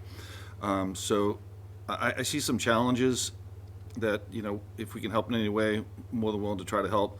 First of all, you have patrol boat funding. Right, You might be able to work with the harbor master. I Okay, think right. Harbor Master DeMayo Yep. might have some pathways to assist with that. That's real important, controlling boat speed, Mm-hmm. and of course Marshbank loss. We're supposed to be getting a pump out. I think pump out for water quality is going to be important. As you're probably aware, also in the North River, we have recreational clam flats closed. right, right. at the After all that situ- work yep. we've been doing, so I know you want to work on that as well, on the recreational clamming. Funding for the North River Association, you said it's around $50,000, and I understand that DCR has not been overly supportive over the last few years, although our elected officials, and I really would like to call out both Senator O'Connor and Representative Kearney for really going to bat They have for this been both important resource right. for us, and so I want to really give them a Yeah. shout out and say thank you to them. Yes. There may be a mechanism, I'm just throwing this out for an idea, and, I'll be more than willing to work with you and brief the other members here of the team, that we could go to maybe some town-type funding mechanism, no commitments, that that might be able to help with that. I am not convinced that DCR is going to be a long-term supporter. Thank you, Mr. Chairman. Thank you. Thank you. Yep, and just as you all have said, the senators and the state reps have been very, very supportive behind this board, and going to bat for us, so, They've been great. yeah, they really have. So thank you, and thank you all for your time, I appreciate it. No, thank you for coming in, we really appreciate that. Thanks once again. Thanks. Bye. Take care. Okay, on to our next appointment, it's Mr. Okay. Moresco. On budget presentation Yes, your budget for presentation. the advisory board. Thank you for the advisory board for your patience and for being here, and Mr. Moresco. I'm gonna pull it up on the screen.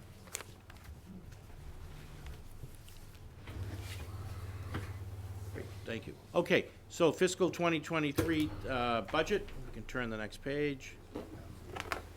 Okay, overview. We've accomplished a great deal with this budget. We continue to combat COVID-19.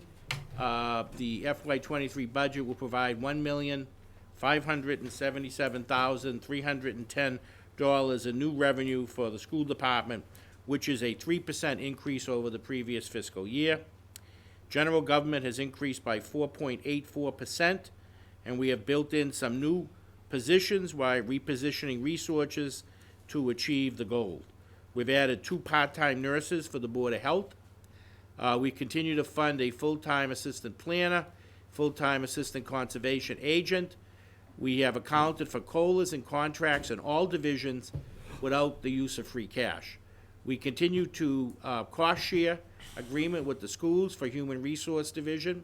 We continue to fund full-time building department staff, and we have recommended an increase to public safety of $491,871 over FY '22 to continue to provide the best resources for police, fire personnel, and ambulance. We've continued to fund cemetery trees and green ball field accounts by approximately $100,000 and have provided DPW with department flexibility to move overtime costs around their various divisions. We have not reduced any senior or veteran services, and we continue to keep all municipal full-time and part-time positions funded at this time. Next page, please. Revenues. We are again recommending a 3% overall increase, which is achievable this year. The Board of Selectmen had previously adopted a budget policy on June 1st of 2020. No revenues should exceed 3%. The revenue recommended before you accomplishes that directive. Our other revenues were maintained at 4.18% increase due to the increase of our local receipts across the board. Our state aid figures remain close to 2% overall increase. Debt exclusions decreased by $160,153.53. Total revenue projection for FY23 is $106,270,225. You see the revenues, the chart in this slide identified total revenues on the right-hand side and a breakout by type of other revenue to fund the municipal budget. Revenue increased 3% overall, or $3,095,643. And if you look at the various pie down on the lower left-hand corner, sort of has the breakdown from where the revenues are coming from.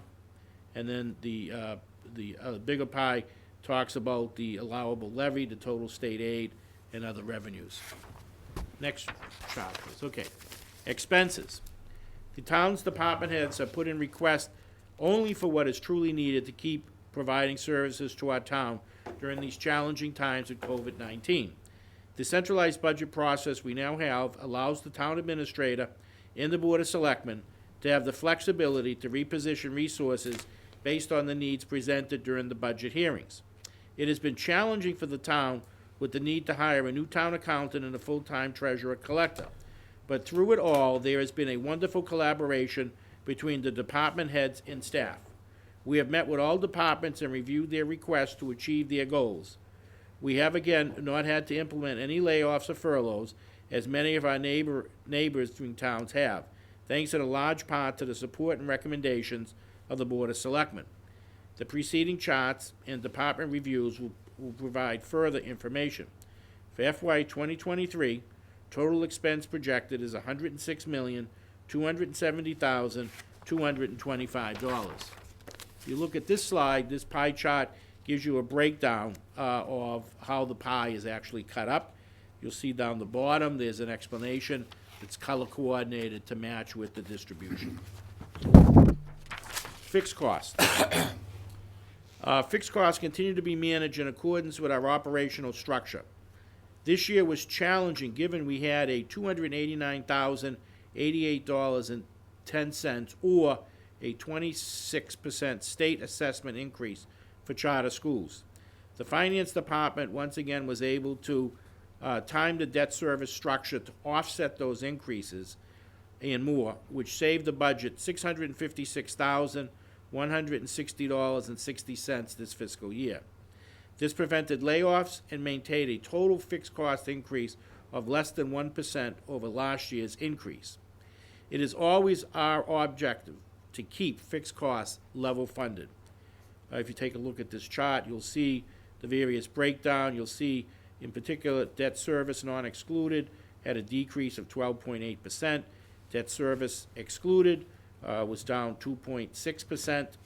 And I won't read them all. I know people can read them. So overall, total fixed cost projected increase of $808,092 or a 2.78%. Debt management. Capital funds appropriated by borrowing or any other finance source may not be used for operational expenditures at any capacity. The town makes certain these funds are kept separate and only used for the project in which they have been appropriated by town meeting. The finance team, with guidance from the board, has a policy that does not allow inside debt costs to exceed 5% of our operating budget in total, as well as excluded debt cannot exceed 10% of our operating budget in total. We have achieved both of these goals. In total, debt service has been reduced by $656,160.60, all while bonding our capital projects. Debt exclusion passed 11/19/2020 for the new police station, the DPW facility, the senior center addition, and seawalls. Our debt management and general obligation bonds and market knowledge has assisted in saving jobs this year. This will minimize our tax impact because of our strategy. It worked, and we will see the benefits of our conservative plan now and going forward. And you can see the chart below, which inside debt was reduced by $510,940.64. Outside debt, $160,150.53, which a total debt reduction of $656,160.60. If you look at this chart, gives you shows you the different debts and how they fall off and how they continue to go down 2039. Inside debt, $3,377,601. Total excluded debt, $6,017,958. Next slide, please. General government. Total general government number is $3,050,059. The general government continues to reposition resources to fund full-time assistant conservation agent. General government continues to fund a full-time assistant planner by keeping an administrative clerk's position vacant for the time being as we manage the costs through the pandemic. The general government has cut discretionary spending and its costs due to the purchase of Munis. General government has built a 2% projected contractual increase to the salary items for unions and bylaw employees. Munis training and conversion underway and continues to be on time. Total $3,050,059, or a 4.84% increase on general government side. Public safety. The town continues to promote and provide funding for its public safety personnel, including full funding for school resource officers at the high school, Furnace Brook Middle School, and the elementary schools. The town settled contracts and increased public safety by 3.79%, in line with recently signed CBAs, collective bargaining agreements. The police and fire returned approximately $482,000 in fiscal '21 by exceptional management of overtime and resources. The police and fire departments continue to receive support through the capital budget process to purchase safety equipment, guns, ammo, tasers, ambulance, fire trucks, and other supplies. Public safety increase of $491,871, or 3.79%. Education. The schools received a full 3% increase on its operational budget over the FY 2022.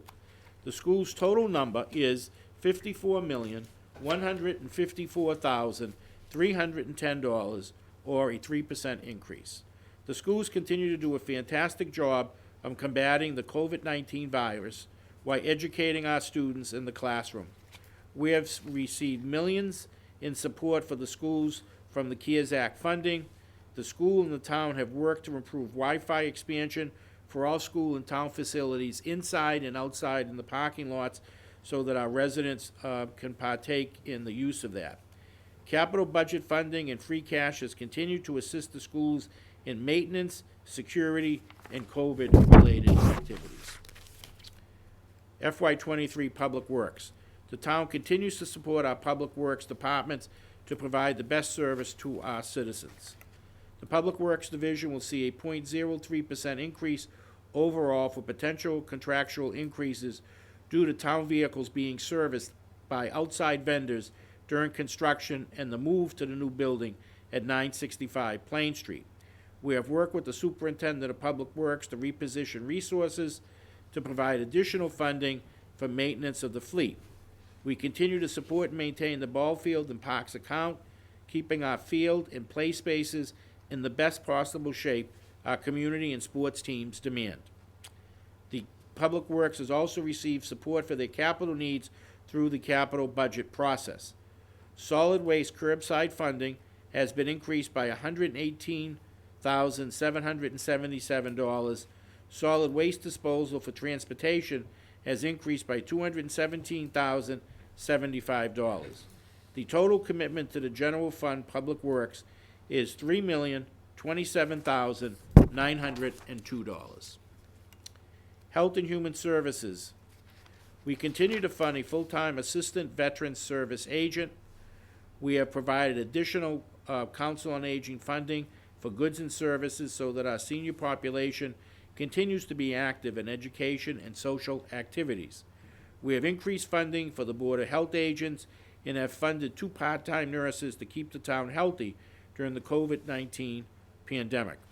Total Health and Human Service budget overall still decreased by $18,854, or was reduced by 1.38% over the previous fiscal year.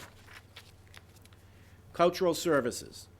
The library has taken on the task to keep services open and allow the public to have access to library resources during the pandemic, including book drop-off and pickup programs, many cultural programs for students and the general public. The town continues to fund under cultural services, Clam Flats, veteran memorials, and historic commission's efforts. The cultural services benefit us all. The total commitment to our library and cultural services is $855,674, an increase of $29,527, or an increase of 3.5% over the previous fiscal year. Utilities. The town will be receiving additional energy credits with the most recent power purchase agreement, as well as placing solar array fields on our capped landfill, photovoltaics on municipal buildings and carports, in parking lots, including the schools, the police, Council on Aging, the DPW, adding electric charging stations at the police, Council on Aging, and DPW facilities to eliminate a single point failure. We have invested with Green Community Grant funds into LED lighting for school buildings and the fire station, boiler replacement at the Central Fire Station, Furnace Brook Middle School, and LED lighting in classrooms. The utility budget covers all town buildings' costs for heat, electricity, and communication. The current funding level is $470,494, or a 16.87% increase over the previous fiscal year, and we hope this will be decreased by the energy credit offsets. If we take a look at the revenue, and I'll direct folks to the column that reads FY 2023 request, you'll see that the base tax levy was $70,082,292. The 2.5% increase is $1,752,057. We had new growth at $600,000, which gave you a levy limit of $72,434,349. We had the Furnace Brook Martinson Marshfield High School debt exclusion in town, which was $6,017,958. Maximum total allowable levy, $78,452,308. State aid, we're predicting at $17,564,390, less $50,000 in offsets. Total state aid less offsets, $17,514,390. Local receipts brought in an additional $7,742,000. That gets us to total revenue $106,270,225, which is an increase of $3,095,642.75 over FY 22. Expenses. If you look at the FY 2023 column, you'll see just the general government numbers, public safety, etc. School department, $54,154,310. Debt service excluded, debt service not excluded, general insurance. So total expenses, $106,270,225.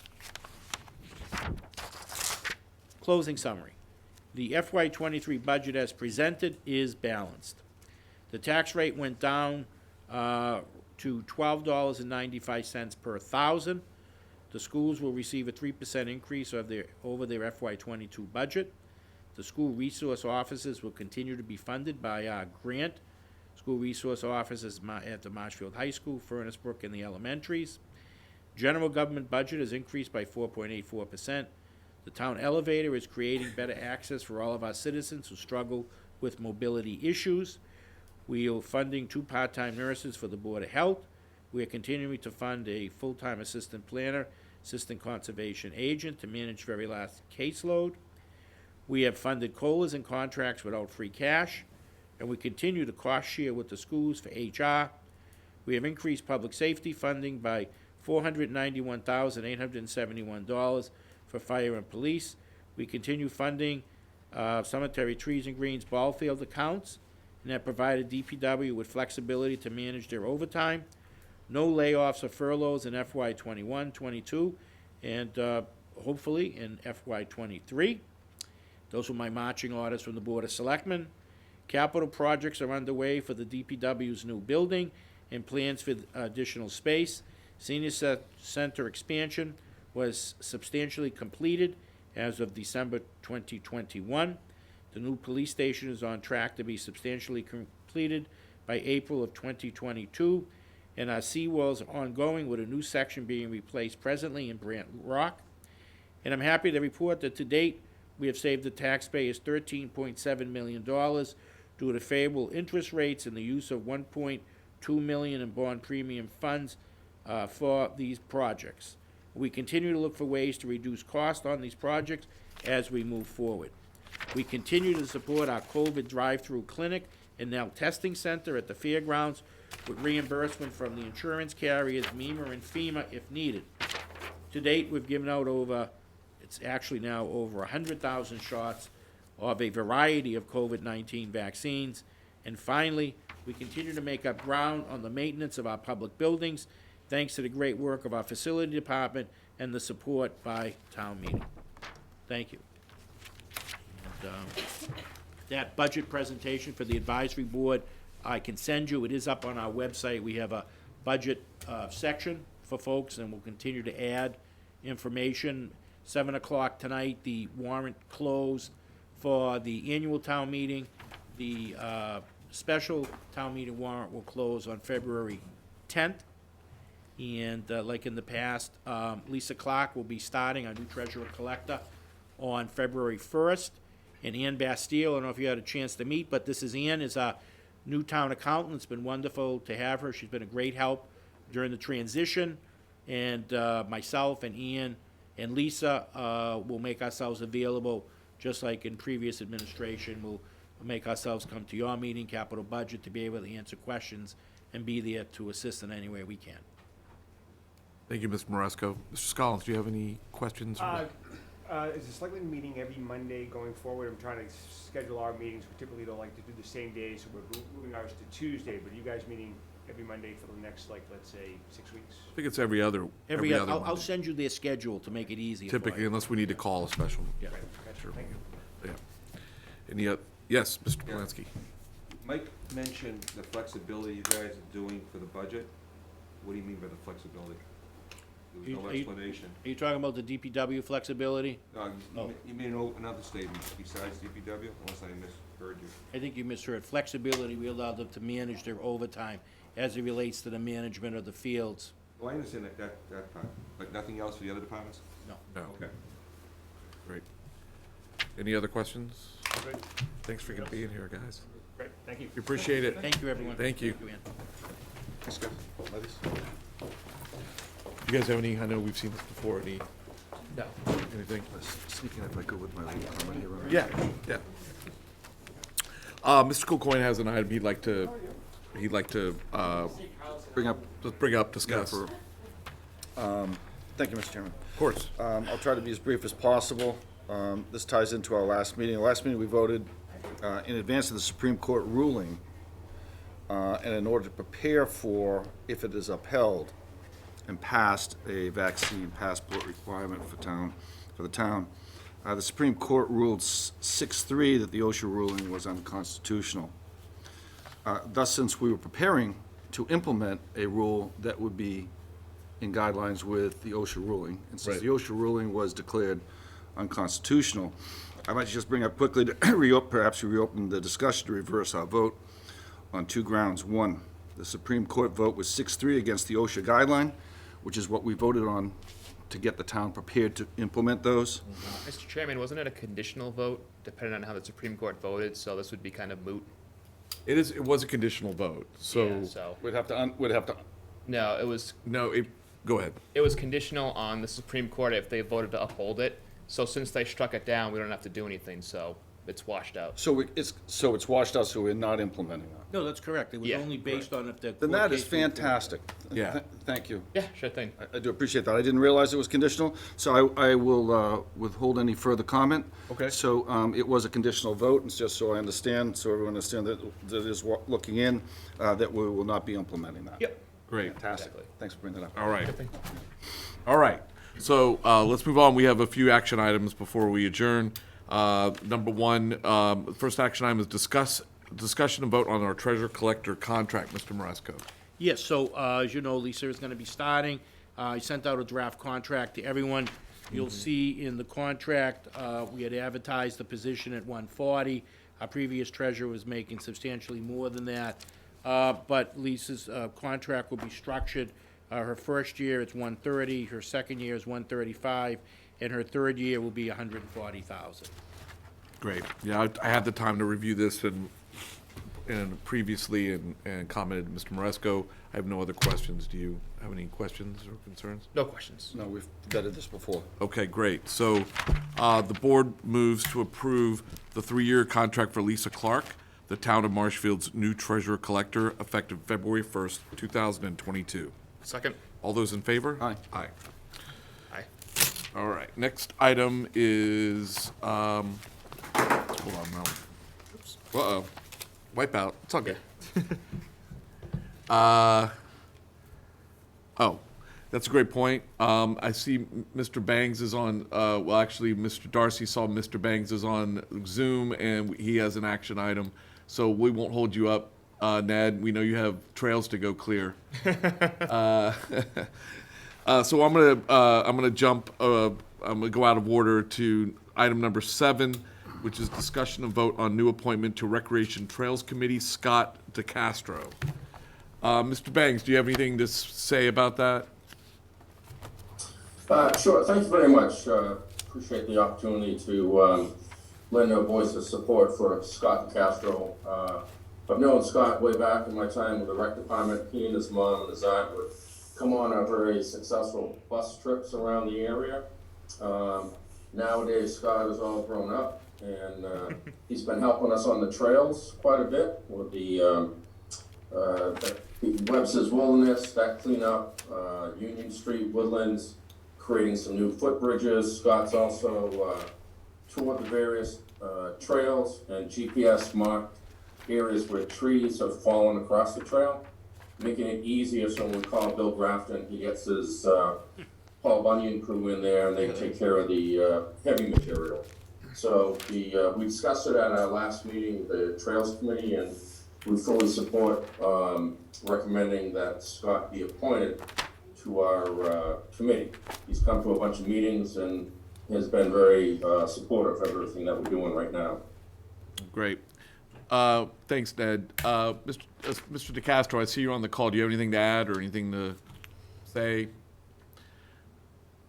No, I just appreciate everything that Ned has done for the town and willing and welcome to be part of it as well in the Trails Committee. Thank you so much. Excellent. Yeah, I reviewed your application. It seems it's in order, and it's exciting to see a 4th-generation Marshfield resident get involved. And I have no questions. I appreciate the volunteer time, Mr. Darcy. Yeah, thanks for stepping up. No questions. Let's go going. I think Mr. Tasser will be an excellent addition to the team. No questions. All right, great. So Thank you for volunteering. yes, so the board moves to appoint Scott. Thank you. The board moves to appoint Scott DeCastro to the Recreation Trails Committee as a regular member. Second. All those in favor? Aye. Aye. Aye. Thank you. Welcome aboard. We'll see you on the trail, Scott. Thank you, everyone. Appreciate Thank it. you very much. All right. Action item number 2, discussion and vote on dollar amounts for ARPA funding of SCADA system and ambulance. Mr. Moresco. As I was working with new town accountant, and we're going through and we're journalizing opera expenditures that came in 2 of the motions back in September 27th, when the board did the opera funding for SCADA. We didn't have the cost at that time. The SCADA for both the sewer and the water came in at like $89,000 and change. So if we can correct that motion for 90,000, and then the board moves to correct the September 13th, when we did the ambulance, we didn't have, if the discussion, if you remember correctly, somewhere between 310 and 350, came in at 325,000. Although we're no closer to getting the ambulance, everything's behind, just like if you were buying a car. Yeah. But they claim they're working on it. The Well, it's chief, even more specialized. I mean, they build those things in like only 2 places or something That's in the entire correct, United yes. States, so, anyway, so we apologies. just need to insert those numbers. Okay. Makes sense to me. I have no questions. No questions. Questions? Okay, so the board moves to correct the minutes from September 27th, 2021 regarding ARPA funding for replacement of the SCADA system by inserting the actual cost of $90,000. Second. All those in favor? Aye. Aye. And then also the board moves to correct the minutes from September 13th, 2021 regarding ARPA funding for the purchase of a second ambulance by inserting the actual cost of $325,000. Second. All those in favor? Aye. Aye. Great. Next item was discussion and vote on request to waive fire inspection fee for airport. Mr. Maresco? So, the airport, as you know, put a fuel depot in, so there's no need of longer to have the underground storage tanks. So we're in the process of removing the underground storage tanks. We've secured a state-approved vendor to remove them, and it's on the town side that we pay for that. So not to be charging the town, we're coming before the board to request that the board waive the fees associated with the fuel storage. It's pretty run-of-the-mill thing to do, so. About $160. Yeah, I have no questions. No questions. No questions. Okay, so the board moves to waive the fire inspection fee for the Marshfield Airport for the removal of the 2 underground fuel storage tanks. Second. All those in favor? Aye. Next is discussion and vote on request to waive building department fees associated with seawall project. Ms. And Maresco. this is the new Brant Rock seawall that we talked about earlier. They're putting in phase 2. If you go down there, you can see it's gonna go all the way to Charlie's 2. It's a town project. We don't wanna add any additional costs, so there are costs, building department costs, that are being asked to be waived for Midge Corporation, which is the vendor that's putting the seawall up. Right, and that'll continue, that'll just make sure everything's covered as it comes up, right? That's correct. So, I have no other questions. No questions. So the board moves to waive all town fees associated with the new Brant Rock seawall restoration project under a contract with MIG or MIG Corporation. Second. All those in favor? Aye. Aye. Next, discussion and vote on support of tree cutting on Commonwealth-owned land. This is an after-the-fact vote. Mr. Maresco. Yes, so this is, we had to do a letter for VRT Corporation. As you know, they put up the light-up sign Right. on the highway. The problem with the sign is that it's visually impaired by Commonwealth trees, so the Commonwealth will go in and cut the tops of trees to improve the visibility on the town land, not town land, pardon me, on the Commonwealth's land that surrounds the town, and on the Commonwealth's land in the medium strip of Route 3, so that the north and southbound cars see it.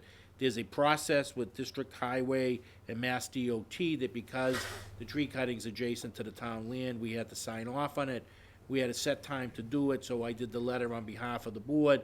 So, town council, the process is that you would approve it after the fact because we had to comply with the statutory time to get the letter out. Makes sense. Signs aren't very good if you can't see them, so I have no questions. No questions. No, we're all aware of this before. All right, yep. So the board moves to support after the fact a letter to the Commonwealth regarding tree cutting on the Commonwealth's land around the VRT Corporation sign located on Enterprise Drive, fronting on Route 3 to increase the visibility for vehicles traveling both north and south. Second. All those in favor? Aye. Aye. All right, next is discussion and vote on appointment of alternate building inspectors. This is also after the fact. That's correct. This is, so we had 2 pieces of property. We needed to bring in outside building inspectors to handle those properties.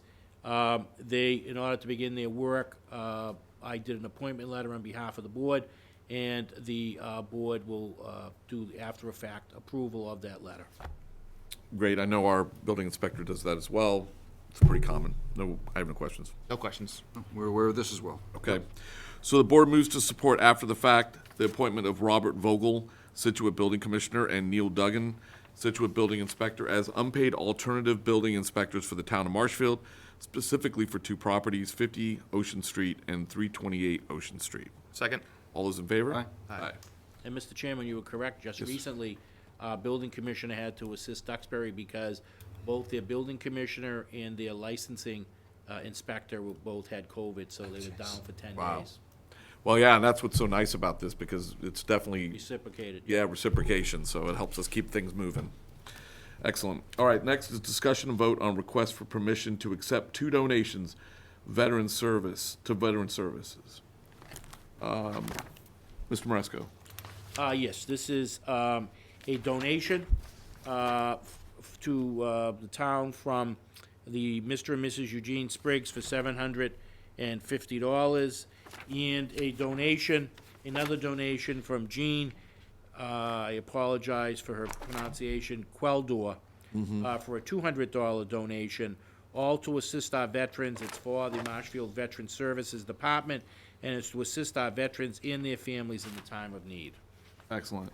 Does this go to anything specific, or is this given to Karen Paulette and Veteran Services for their it goes- discrepancy? I'm just, either It one. does, yeah, but it can go to anything that directly assists the veterans and their families. So it's pretty wide open, you know, if they needed assistance, if they had some financial issues. Sure. If they needed health issues, if they needed clothing, you know, whatever comes up. She would have- manages it, yeah. Correct. Yeah. Okay, And she does a report and, you know, keeps track of it. It's managed through our accounting system. excellent.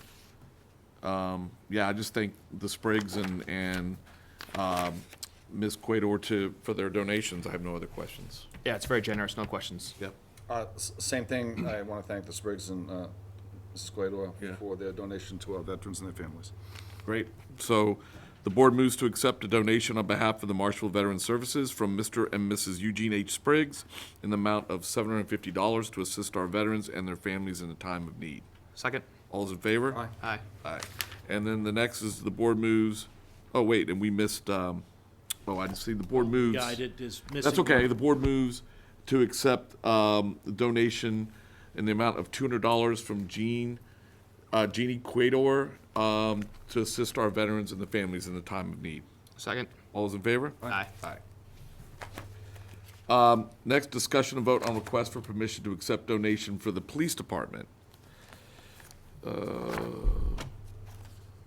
The police department has received a gift of $5,000 from the Copeland Family Foundation to be used specifically for the DARE program. And it looks like, I mean, it's a nice donation. It's very generous. I have no questions. No questions. No question, thank you very much, it's a great program. Yes. So the board moves to accept donation on behalf of the Marshfield Police Department from the Copeland Family Foundation, Inc., in the amount of $5,000 to be used specifically for the DARE education program. Second. All those in favor? Aye. Aye. Next, discussion and vote on Stellwagen Beer Company applicant for revised entertainment license to include arcade games. Mr. Maresco. So, as folks know, town meeting a few years ago approved video arcade games in our town, and Stellwagen wants to use the video arcade games for his patrons and his business. And when he applied for his original entertainment license that he has now, he didn't ask for arcade, so under the law, he had to come back, so you're merely voting to update his original entertainment license for this year to include arcade video games. Great. Yeah, it's a hot trend right now. I've seen lots of the old school video games coming back. People are playing them, They so it's kind of fun. Gives them something else to do over at the brewery, so it's kind of bring back some memories. So I have no questions. Yeah, no questions. Great. Pac-Man and Pong. Pac-Man and Pong. Pac-Man. Yeah, we'll see which ones he gets. I'll be interested to see where he lands.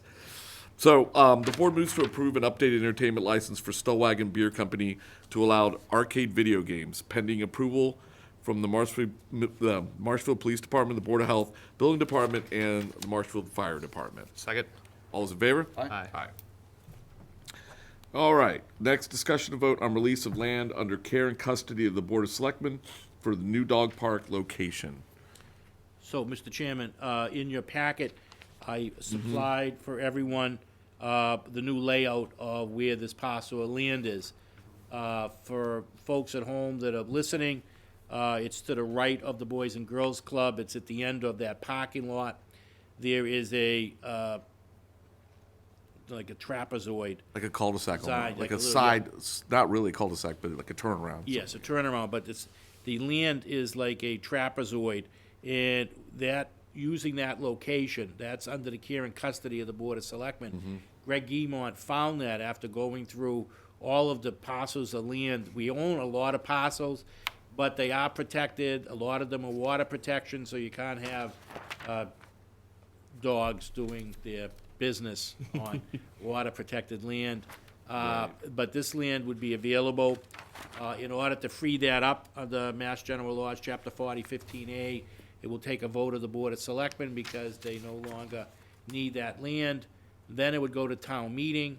It would have to, that would then be adopted. There'd be an article that Bob's drafting that would be at town meeting, and folks would have to vote by 2/3 to change the location.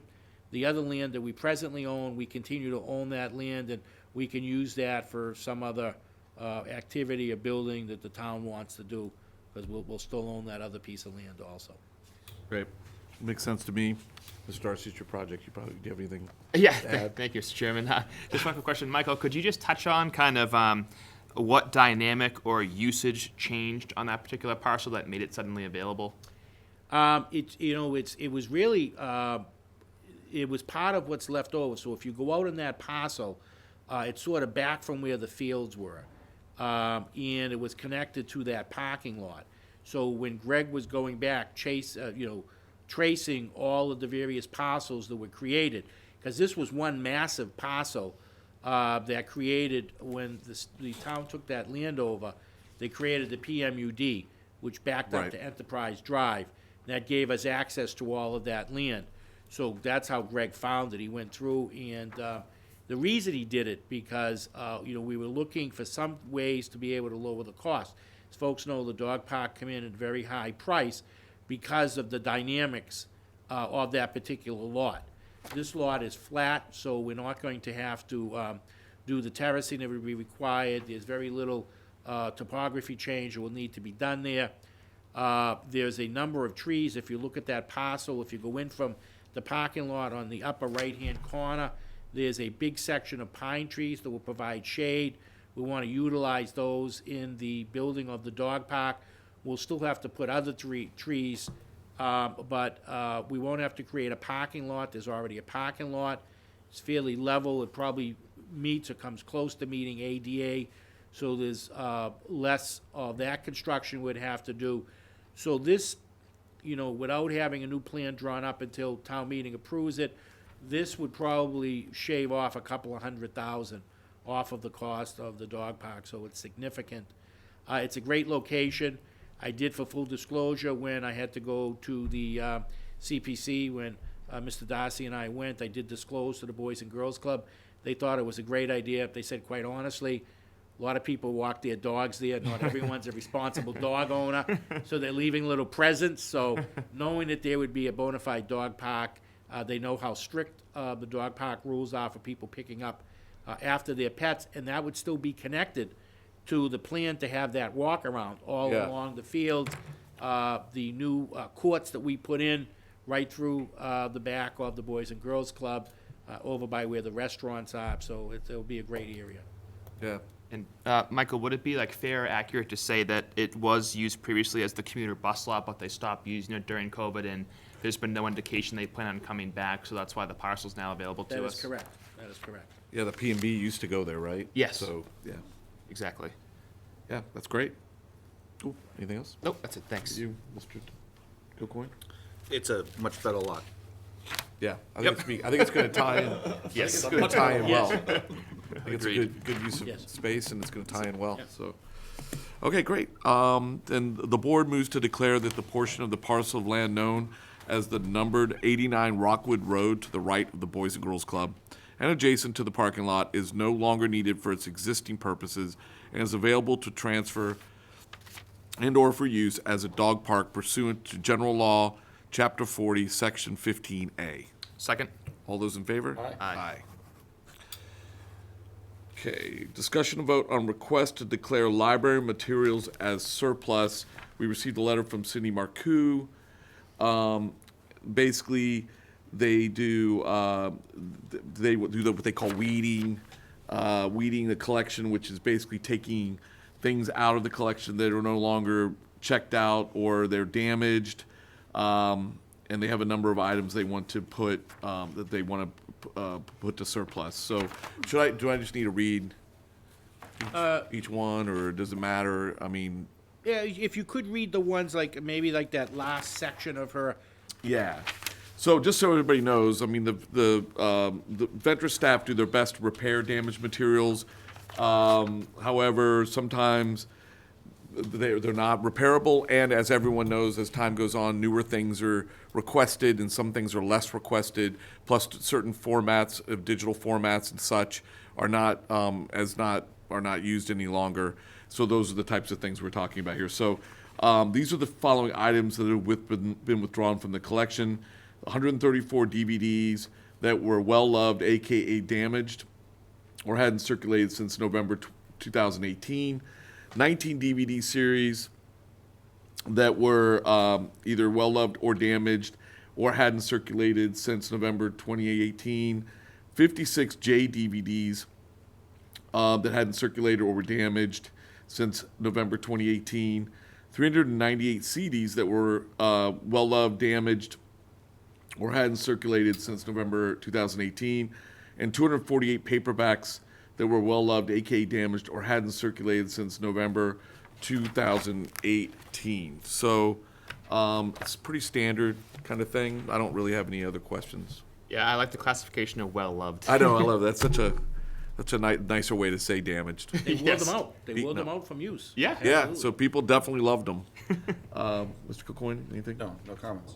Okay, so the board moves to approve the request from the Ventress Library to declare the list of materials that are damaged and no longer needed to be surplused and withdrawn from the collection. Second. All those in favor? Aye. Aye. Next, discussion and vote on request to hold the 7th annual ALS 1 Polar Plunge on April 2nd, 2022. This is the 7th year they're doing this, hence they call it the 7th annual. This is a typical polar plunge where crazy people like Steve Darcy jump into the ocean before it's warm, and all kidding aside, it raises a lot of money for ALS, and they raised over $70,000 last year, and they want to do it again this year on April 2nd. It's a great cause. I lost a good friend to ALS, so the more we can try to lick that disease, the better. So no other questions. Yeah, I did the plunge last year because it is tradition really for do the it? clerk to do the plunge. God, I thought he really did. Don't get your hopes up. Coach me. I would have gone along with you. I thought maybe you really did it, and I was saying you did it. And then, yeah, well played. That was funny. Probably a little warmer in April than in I January. don't know. Not that much warmer. Any questions? I will be there in support of, although maybe not activity, great cause, great event. And I'll add in that it wasn't a mankini that I did the plunge. Thank goodness. Thank goodness. All right, so the board moves to approve the 7th annual ALS 1 Polar Plunge at Wrexham Beach on Saturday, April 2nd, 2022, from 12 p.m. till 2 p.m. Marshfield Fire Department will discuss with organizers having an EMS detail for the event. If I do it, it'll be to start my heart again, and the MPD safety officer will offer some recommendations. Second. All those in favor? Aye. Aye. Next, discussion and vote on request for ARPA funding for nonprofits. Mr. Maresco, do you want to? So, as you know, we had gone back out after some discussion in December, and we had two other groups. The Drug Story Theater was waiting to have their taxes done, so they sent it in, and they comply with our mandate. They were able to show their loss in the financials that are before you, as well as the Kiwanis. They were in, and as you know, the Kiwanis do a lot of great work all around town. With the COVID, it really restricted their ability. They couldn't have the Kentucky Derby, which is a really big fundraising event for them, a number of other events. So they supplied to us supported documentation of their loss, so they would each qualify for the $5,000. And what I thought we would do is, on our next meeting, February 7th, we would have all the checks drawn up, and we would do a check presentation with the nonprofits that the board supported to help out, which came to us looking for assistance, and the board was very generous in being able to help them. We'll have them do a nice little photo and a check presentation by the board. Yeah, that's perfect. That's great. All right, I have no other questions. No questions? No questions. Okay. Questions, sir?